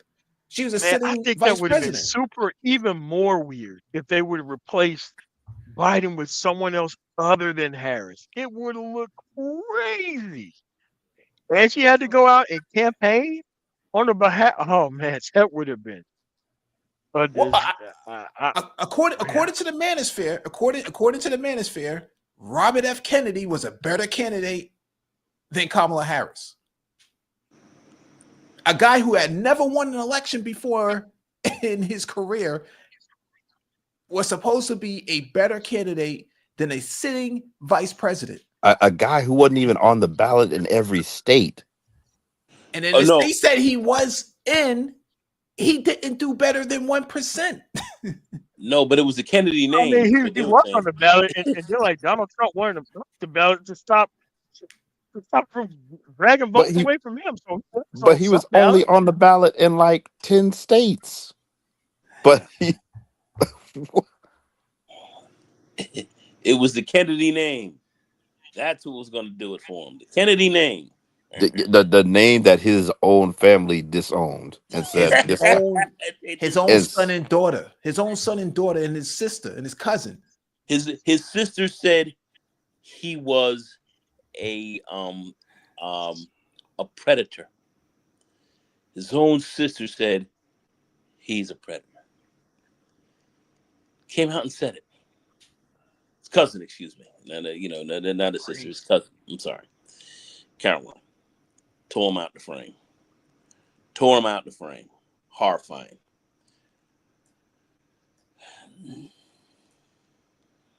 Let's see what black male ignorance has to say. So she was set up to fail. She was set up to fail, and that's what happened. She failed. That's what happened. Well, you didn't vote for her, and your state didn't vote for her. Your state voted for an actual governor, but not her. That's a your state problem. My state didn't have that problem. Mike, did Massachusetts have that problem? No, I think she won single-handedly. Yeah, did New York have that problem? Nope. One single-handedly, Colorado nope. didn't have that problem. Your state seemed to have done something like that, dude. Not everybody else state. They were not prepared. Donald Trump has been around since 2015. He came around 2015. You're talking a man 2015. They had no response to him. They were not trying to respond to him. They were not serious about responding to him. They had Bernie Sanders, the most potent response to Donald Trump. Thank you, Salty Balls. Thank you for that. DEI, foreigners, fruits of feminism. My God, Salty Balls, you got it. You got it, Salty Balls. You got it. Right there, DEI, foreigners, fruits, and feminists. You got it right there. But stop right They were there, not MOT. serious about Donald. But this doesn't make any sense, right? All right, foreigners, fruits, and feminists. Okay. You think that Marjorie Taylor Greene and Lauren Boebert, you think they didn't take advantage of all of those PPP loans and all those sort of minority business contracts and things like that? They Criminal did. business contracts. They did. You think Kirsten Sinema, all these, regardless of what party they were in, they took advantage of the same system. And you're saying the DEI is foreigners, fruits, and feminists. I don't think that Marjorie Taylor Greene is all that much of a feminist. I don't think that Lauren Boebert is all that much of a feminist. I don't think that Lauren Loomer is all that much of a feminist. What are we talking about here?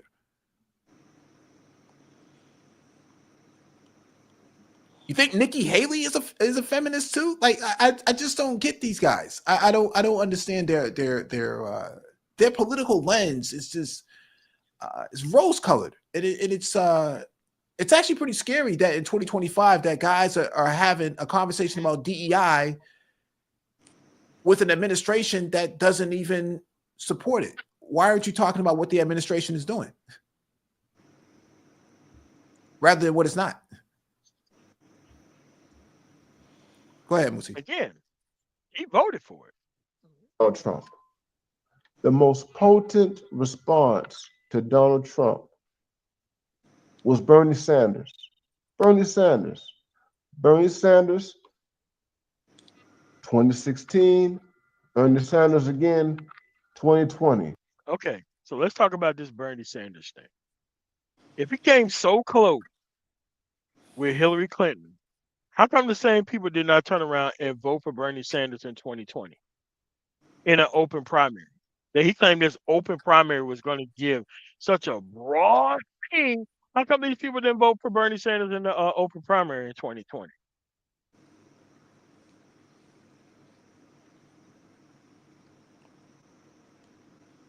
See, you can't ask these questions to these dudes because everything is about getting your stuff off in front of politically non-efficient people and just circling and hiding behind the ignorance of those people. Bernie Sanders more so 2020 than 2016. Bernie Sanders is my conviction. Some might disagree, but it's my conviction that have Bernie Sanders gone up against Trump in 2020, it is my conviction, this is just my speculative imagination running wild, it is my conviction that Bernie Sanders could have beaten Trump.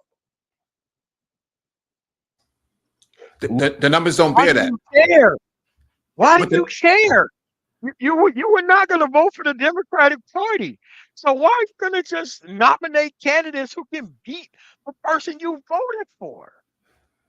And the numbers don't bear that. Kamala Harris outperformed Bernie in his own state. Yes.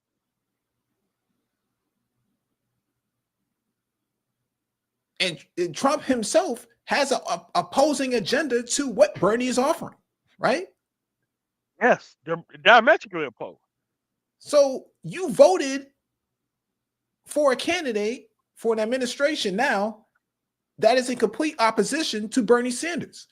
So what difference does it make if Bernie Sanders would have been, if Bernie would have made it to the big dance? It doesn't make any sense. Bernie Sanders' state isn't even a socialist state. No, not Vermont. No. No. So I mean, here's like these people respect rhetoric over political accomplishment. Like Bernie Sanders, the stuff he says sounds good, but when it comes to Bernie Sanders skipping the South, and he tried to do it again in 2020, he made the same mistake twice. And this is a person you thought was gonna win? Ah, dude. She outperformed Bernie Sanders in his own state in New Hampshire. Live free or die. Why do I think that? Because Bernie Sanders and Trump were both dealing with capitalism.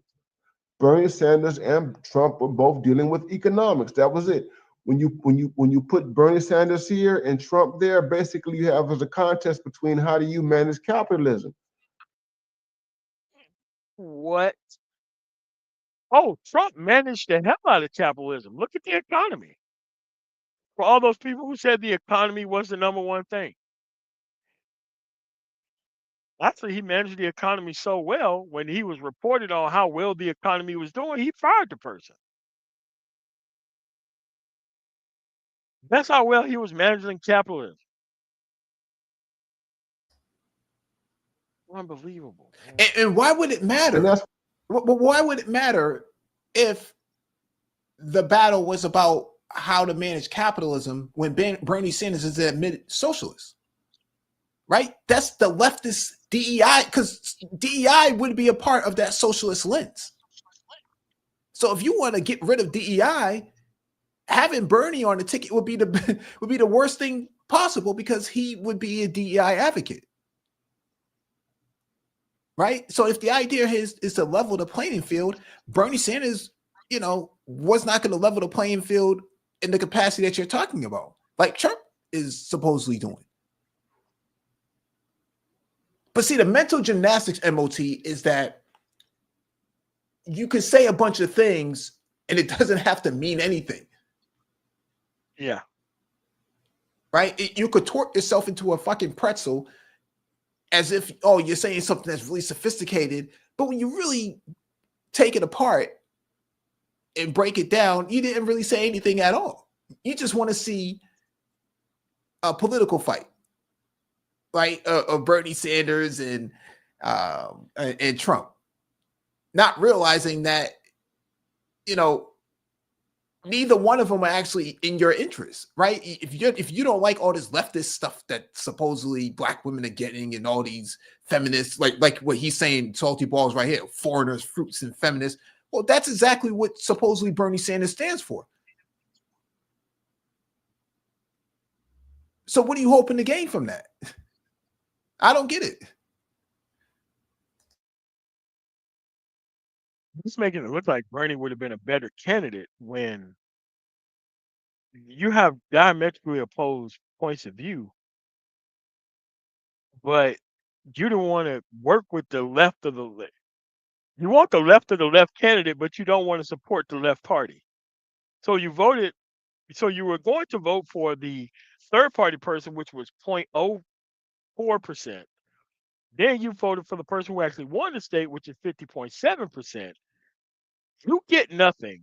Now you want to turn around and say Bernie Sanders would have been a better candidate. Man, if you don't sit your ass down somewhere, dude. Well, he's already sitting. You need to sit more down. That's what the election is about. It's the future of capitalism. What's going to happen to capitalism in the future? How do you manage it? And how do you deal with it? How do you make capitalism work for people? Ordinary people in particular. Trump is a populist. Bernie, too, is a populist in his orientation. That's just it. Wall Street did not want Bernie Trump. That's just man. Wall Street did not want him. The neocons did not want him. That we're not doing that. We're not going to deal with Trump. We're not going to deal with Sanders. Rather, we're going to go with Joe Biden. He's safer. He's safer. He's less threatening than Sanders. That's what it was. And what happened? They put Joe Biden out there. Biden won in 2020, but Biden could not sustain. He could not sustain. He could not sustain. What would it matter? You wasn't going to vote for him. What does it matter? You wasn't going to vote for him. His opposition to what was outside of the Democratic Party. That is Donald Trump. What's going on, OG? Good to see you. Good to see you. Good to see you. Good to see you. So I don't regret. I would have voted for Bernie Sanders, but anyway, I don't regret my vote. Wait a second. Wait a second. We are what we are. It is what it is. Did he say It he is what would it is, have? Mike. Yeah, man. Did he say he would have voted for Bernie, or he would not have voted for Bernie? Let's go back. 27. I think he said he would not have voted for him. That's what I thought I get heard. out. Come on. All right, let's see. Than Sanders. That's what it was. And what happened? They put Joe Biden out there. Biden won in 2020, but Biden could not sustain. He could not sustain. He could not sustain his opposition to what was outside of the Democratic Party.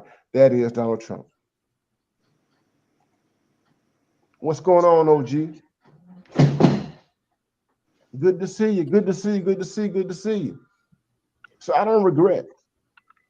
I would have voted for Bernie Sanders, but anyway, I don't regret my vote. Okay. He would have voted for Bernie Okay, Sanders. he would have. Okay. He would have.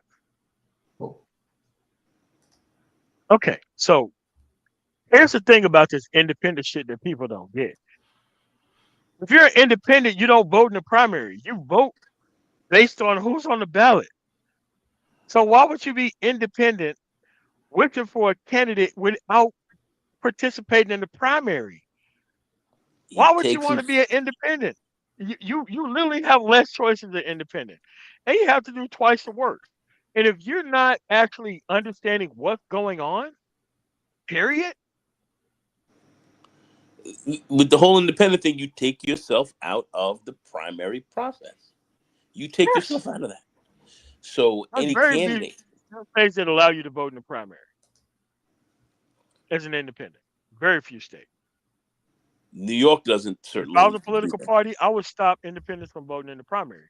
Because I don't want these people who are not invested in the side coming through and sabotaging an actual strict process. I wouldn't want them voting in the primary either. Yeah,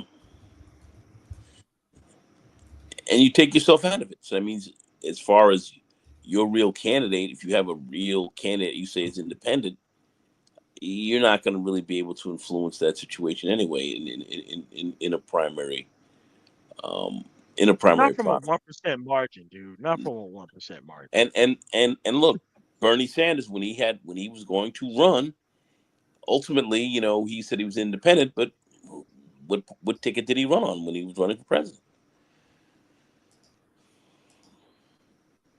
Yeah, that's it. That's what the voting base is. That's what the voting block is. And all these actual conservatives who are like, oh, I like Bernie. Okay, vote for the Democratic candidate or switch your stuff. And in the states that he could, they still didn't switch over.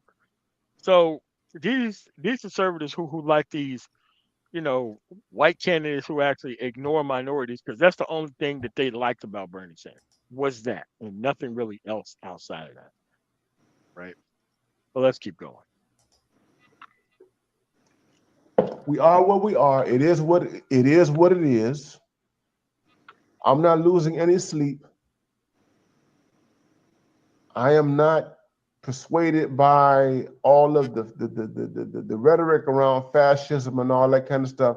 America still remains, in my perspective, America still remains a free society. We are a free society. We have a constitution. Citizens of the United States have constitutional rights. If you are a citizen of the United States, particularly a citizen who was able to vote, the Constitution is your Constitution.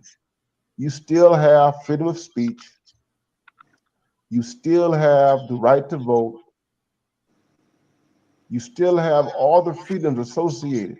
You have the Second Amendment. You have the freedom to protect yourself. You have the freedom of assembly. I don't think You so. still have due Nope. process under the law. You still have due process. Yeah, but due Due process is process. supposed to work for everybody, whether they're a citizen or not. You don't have due process. You don't have it. You We got people stopped being. due process and habeas corpus for people in this country That's right. over executive order, not a law, over executive order. And we pretending that executive order somehow supersedes the law in this The country. law, which is crazy.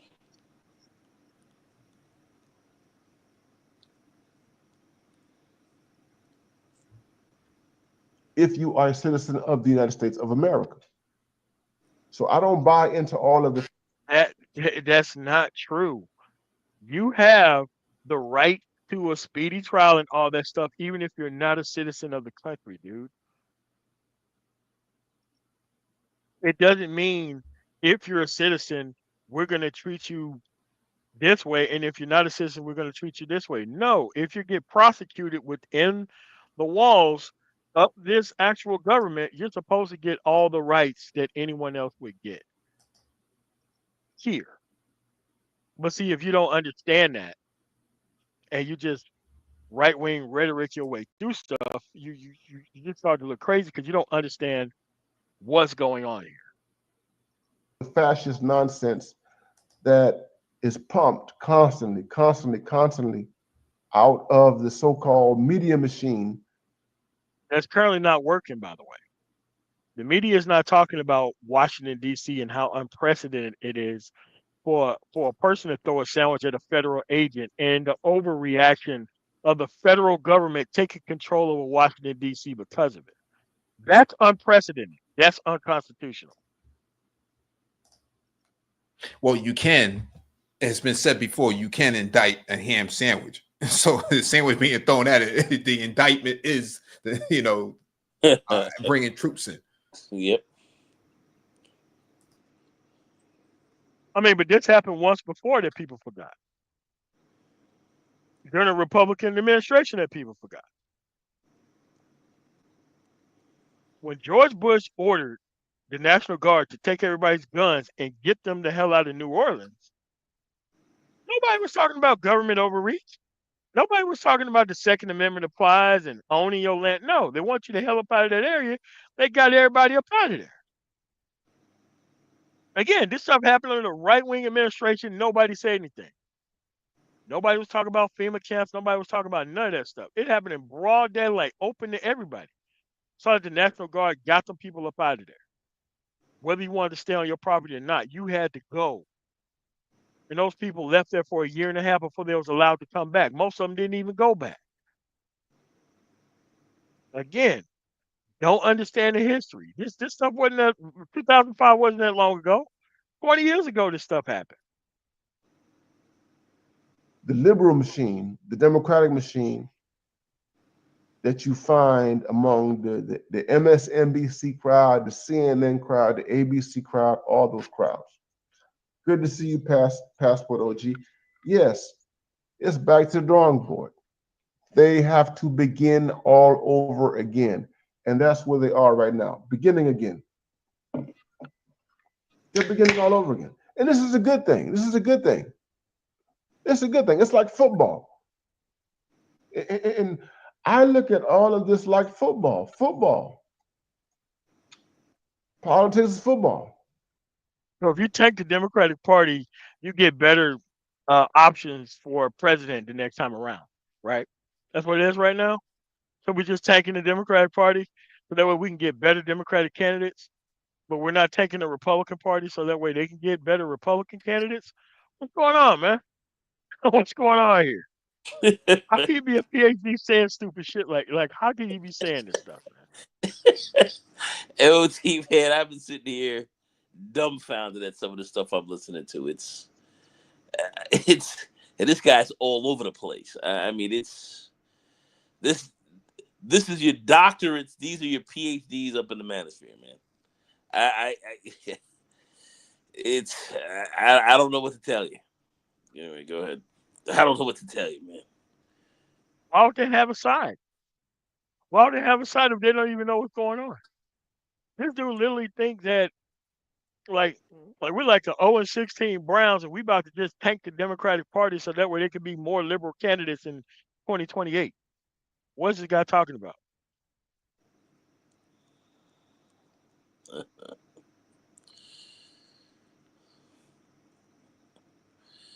Politics is war. Unreal. If you lose in war, if you lose in football, you have to look at why you lost. You have to look at what happened.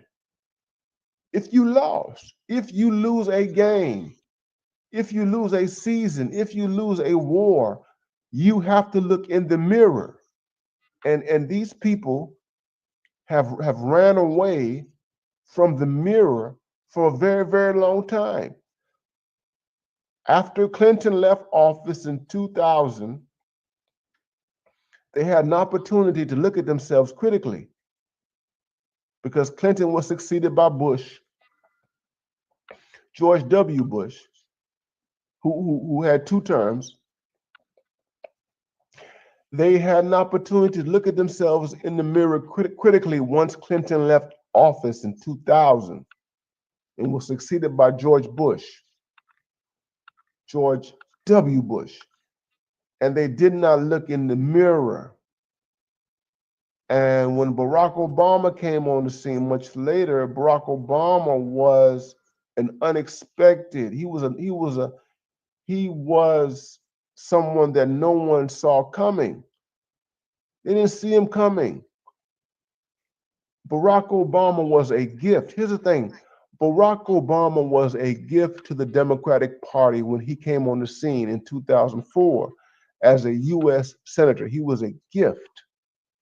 He was a gift to them. No one saw him coming. Yes, in some respects, he was groomed, he was prepared, or what have you. But Barack Obama was not. Some want to say that he was made, socially engineered, and all that kind of stuff. Yes, to a certain degree, I think that Obama was, but in many respects. Bro, what are you talking about? made socially engineered, bro. Holy shit! I mean, this is almost beyond. This is almost beyond MOT, man. I mean, this is. I don't know where this guy is going and what. It's almost beyond explanation. This guy is way out there, man. Wow, this is unbelievable.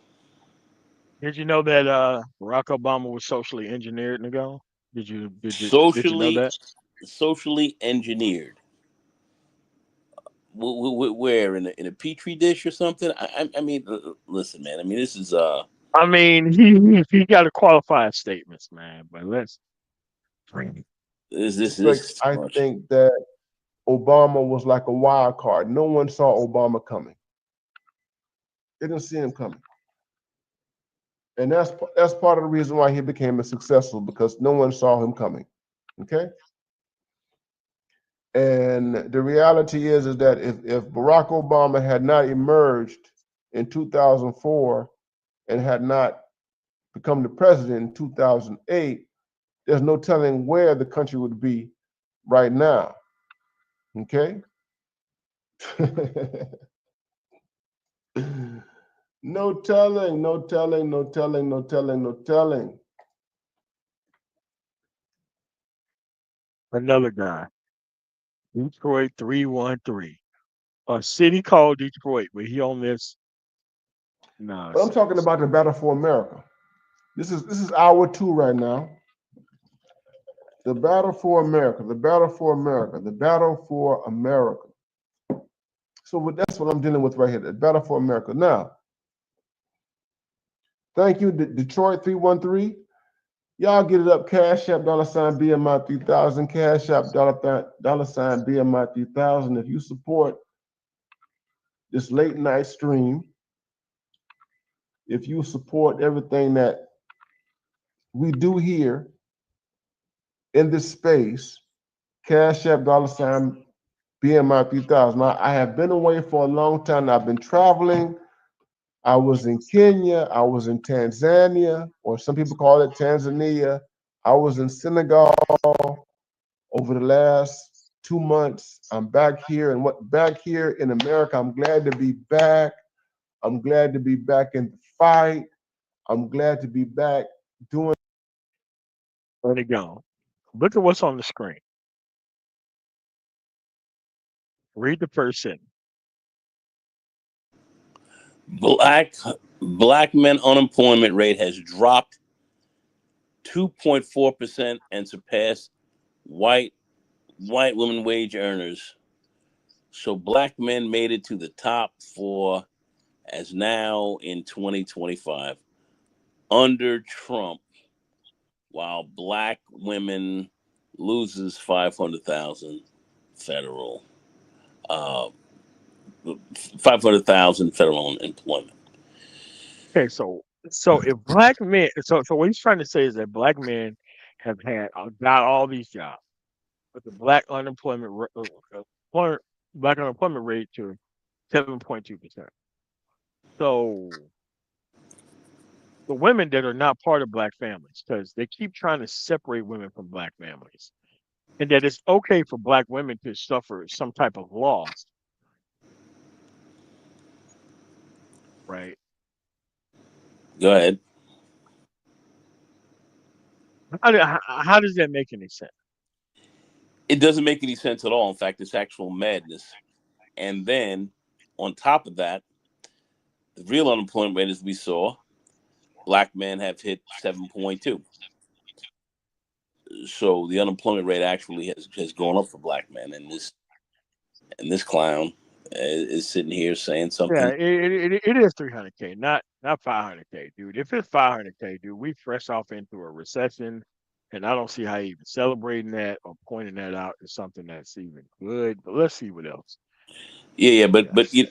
but he's even wrong. But he's even wrong on his numbers here, as far as Oh, of course he, what of the course. unemployment I rate mean, is. but when when the only words you get to speak is when you have to wrap it in a dollar to actually have your point being said, that's all you get. So. doing this Afro-American thing. Shout out FBAs, ADOS, and all those kind of stuff like that. I'm on Oh, this American guy is soil. so I full. don't have Oh my my American flag. All the dumb niggas, all the dumb niggas. But don't be surprised, brothers, if I go forward and if I come on the stream with American flag. Now, some of you guys might raise your eyebrows to this, but I'm gonna come out here with an American flag. And the reason why I'm gonna come out here with an American flag, my brothers, is because this is our country. This is our country. This is my country. This is your country. If you were born here in the United States of America and you have invested yourself in this country with your life, with your resources, with your sacrifices, this is your country. See, this is what I mean by this Adolf shit, man.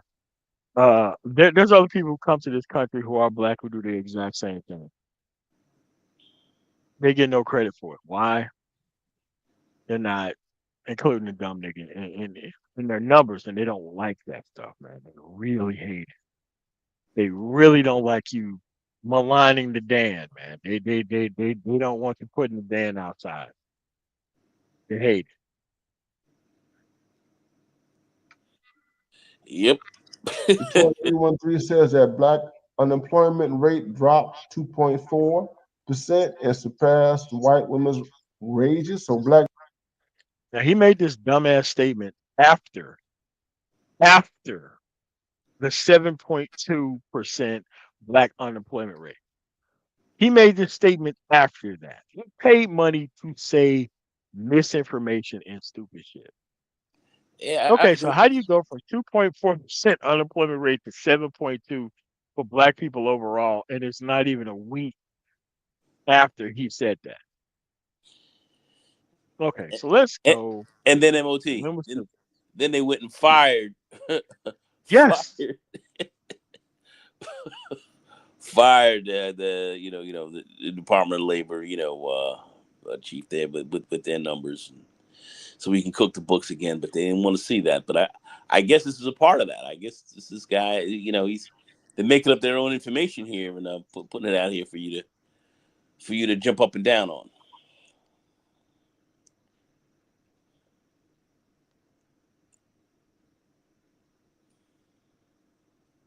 Okay. This screen is on the 9th, correct? Uh, I think is that the date on that? It is on the 9th. Well, let's do this.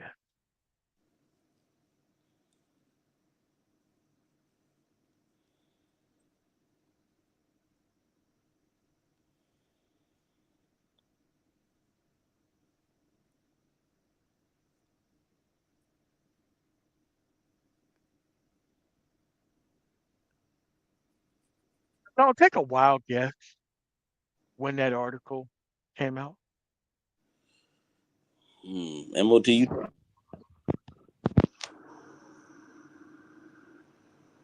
Let me make it big so that way people can understand. Let me It's on the ninth, right? So hold on a second. Live stream on the 9th,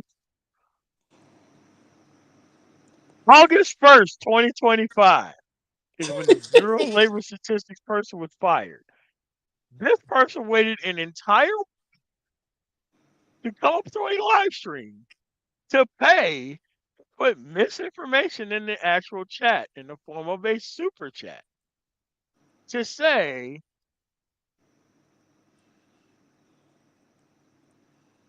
black male unemployment 2.2%. And your first teacher.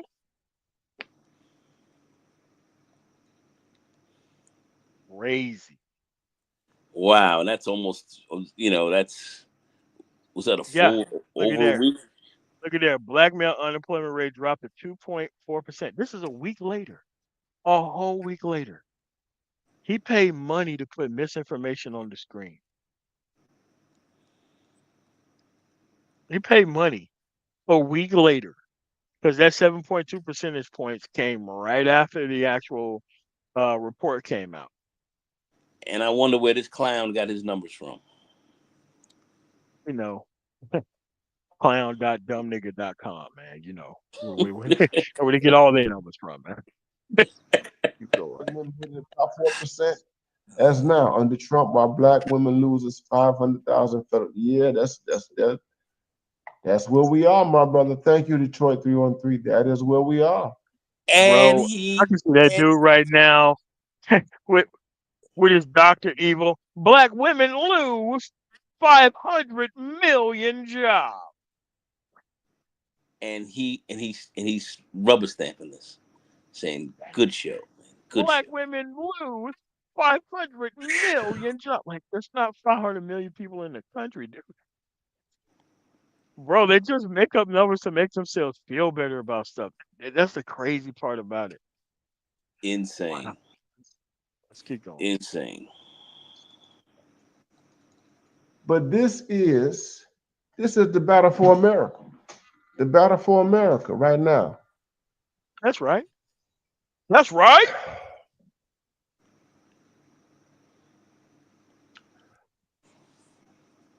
I want to say this to you, brothers. I own this country. I'm a passport brother. I'm a passport king. Whoa, whoa, whoa, whoa, whoa, whoa. Passport bro wasn't meant for 50-year-old fuck niggas. It wasn't, man. And shout out to all the passport kings. Oh, okay. You're a passport king. uh, Go. What does that mean? You are a passport king. Could you help me out there? I unfortunately, MOT, I can't. I wish I could. I can't help you out on that one. A passport king. I have. I'm sorry, bro. I can't help you out on that one. I mean, Oh my okay. god. Wow. I support passport activity. I want you brothers to travel, and I want you brothers to see the world and all that kind of stuff. I want you to do that. But you can do that while at the same time affirming the stake that you have in the United States. You voted. You was going to vote third party. Your side. You refused to write in Cornel West. Then you voted for Donald Trump. If you take your black ass anywhere, do not tell people you voted for Donald Trump, man. Chances are you won't even be led in the country.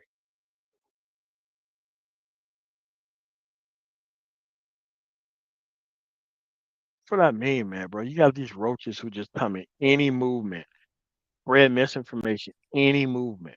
Crazy. No, man. These guys are. The They are. United States, with all of its flaws, with all of its shortcomings, right now, still remains the leader of the pack. It still remains. The United States is a declining empire. All empires decline and what have you, but it still remains the top dog.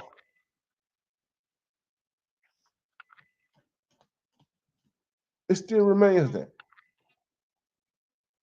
And Trump right now, and his administration, and those who are going to succeed him, they're doing their best. They're doing their darndest to keep the United States at the top.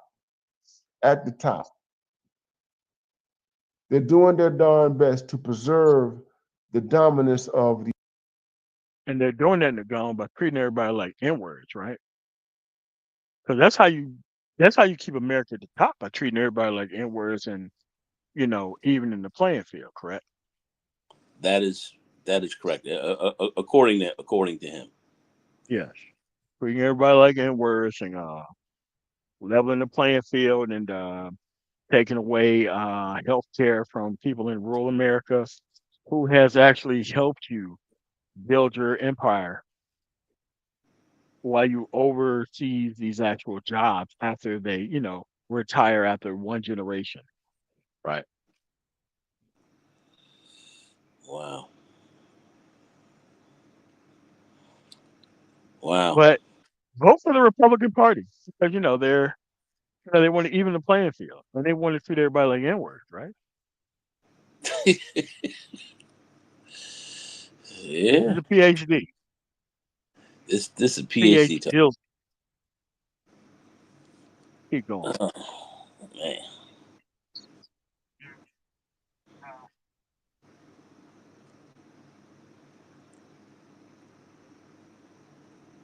Mike, please say something.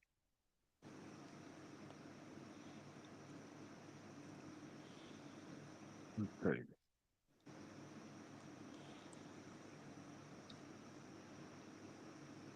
Wow. Fucking crazy. The United States in the world. And I'm going to say this to you guys honestly, you have to decide where you stand on this. You have to decide whether, here's the thing, whether you are invested in the United States or you're not invested in the United States. And this is particularly true for you guys who are abroad or what have you. You need to ask yourself the question. Yes, I'm going to put it like this. My travel experiences have empowered me. Traveling abroad, staying abroad for extended periods of time, staying abroad 2 and 3 months at a time, 2 and 3 months at a time. I'm not like the digital nomads who travel and stay in countries, for like 6 months to a year, 2 years, 3 years, 4 years, or whatever. You know what I'm saying? I'm not like them. I'm not like your guy Austin Holloman or whatever. You guys are just they've gone ahead and reestablished themselves in different countries and what have you. I'm not like them. But I will say that with frequent travel, with frequent travel, with frequent travel, I understand the place of the United States in the world. And I understand that there are trade-offs. I understand there are trade-offs.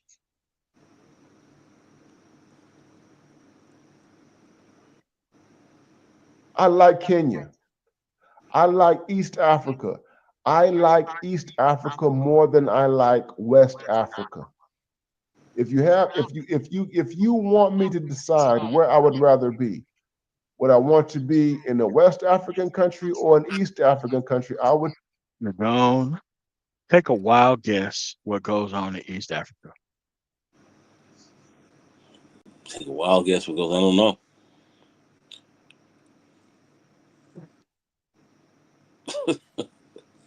To be with quite underage people in East Africa, bro. People see that Instagram with these. I'm just, man, let's keep going. Tell you straight up, I prefer being in an East African country. I like Kenya. Kenya likes black men. Nairobi likes black culture. Nairobi and black American culture, they're like, Men who got their shit together, they don't like niggas. They don't. You bring commerce to them, they cool with you. You be on this nonsense, they're not cool with you like that. There's a reason why Parliament didn't make it that far within that culture, man. Because they don't respect that type of shit over there, man. They don't respect that goofy shit over there. They don't. Yeah. But look, if a bunch of dumb motherfuckers want to fund this lifestyle, hey man, leave them out.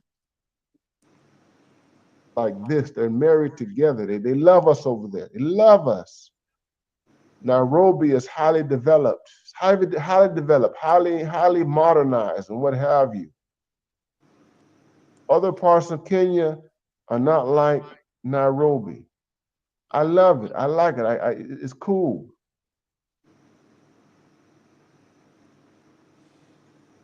But if you're going to be someone who relocates there or to anything anywhere else like that, you have to have a long range plan. You need to have a 10-year plan, 15-year plan, a 20-year plan.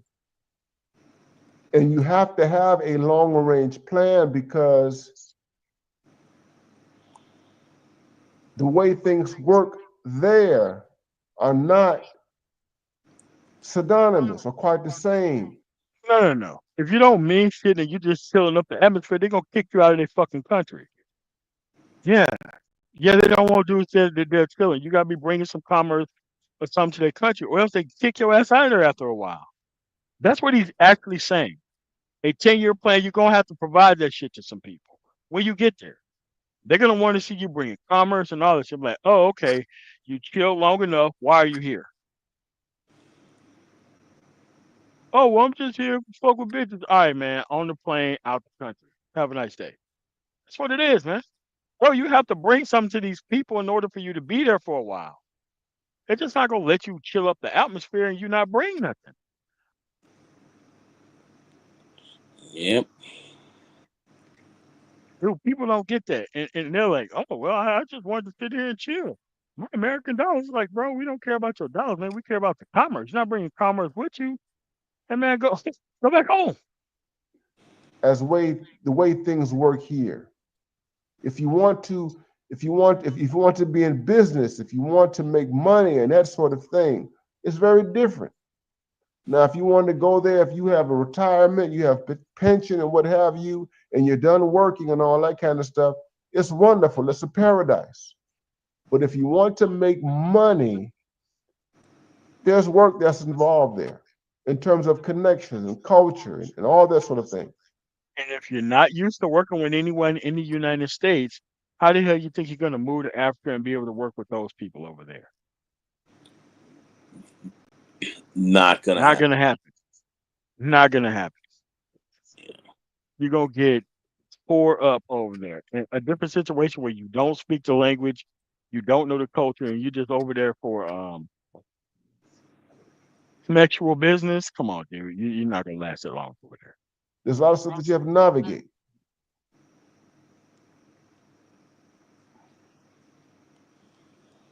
Hit the likes up, hit the likes up. If you like this ism, BMI 3000 reloaded, BMI 3000 reloaded. What I'm trying to say to you, my brothers, I'm trying to say to you is that America, with all its flaws, is still a country that Think about how low self-esteem you have to be as a person to think this shit give you some type of self-esteem as a person. Poor blackmail media.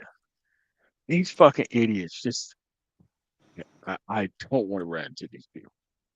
I'm so glad I don't do dumb nigga content so that way I can have these people coming around here like you. Like, nah, man, you need to go fix your life, bro. Save your money, go buy a book, fix your life. Jesus. These guys So are to real. go, how much of this torture you want to go through, or should we just Man, wrap I'm it up, I'm man? I'm pretty much done. I gotta be up. I gotta be up tomorrow, and I'm just trying to hang in All here. right. All right, man. So This this is what I'm saying about these miserable liberals, man. this is Miserable liberal doesn't understand. If you're as conservative as you say you are, you would never leave this place. Period. And they was conservative as they were. They would never allow you to come in their shit, to date their women, to use shit. Like highly conservative societies do not like foreigners roaming around this shit. Period. yeah. Yeah. That's that's pretty accurate. That's pretty accurate. So it's like, all right, man. So you're a miserable liberal. You want to spurn the Democratic Party. You voted for everything that's going on right now. You don't want to be responsible for anything. We don't even know what your interests are. You live in North Carolina, a highly gerrymandered state. What do you bring to the table again? Nothing. You bring nothing. Zero. And again, I find it very suspicious for a PhD to be middle of the road. I find it very suspicious for a PhD to be libertarian. I find it very suspicious for a PhD to be independent or wanting to vote for Jill Stein but expecting progress and want to give the Democratic Party all these ideas on what they need to do, but don't give the Republican Party any ideas on what they need. Oh, you know, I guess he's trying to say they're just they're just a protest vote for him. So Yeah, so he's not so he's not responsible. a highly gerrymandered state like North Carolina. This is why I say, look, they should have did the coach. The coach should have like redistrict and gave them 20 seats, 30 seats. Make it so that way, if they actually changed the Voting Rights Act or got rid of it, we're giving 30 plus seats if you get rid of it. That's how you play hardball with these things. California did the right thing. But see, there's more coverage of California than there is of Texas doing what they did. Yeah. But this is what they want to do, man. They want you to indulge in the victim mentality. The inability to acknowledge or solve one's own problems when apparent alternatives are available. It's a way of shifting the blame to society to solve their own problems for them. That's what they want. They want a bunch of dumb idiots, ignorant idiots, with self esteem and no understanding of how things work. That's what they want. And Go, you got that's anything else? no MOT. I think this was pretty pretty pretty clear breakdown, and we see exactly where somebody like this is coming from. He's got nothing. And and and and, and, and and look, this isn't meant to be a back and forth because he's too stupid to even make his points in the stream. Why would I have him on to come and to come to talk about what? Talk about what? You couldn't even explain yourself here. We don't even know what you're doing or why you're doing it, or what's the long term plan of it. Dude, we have no idea what's going on here.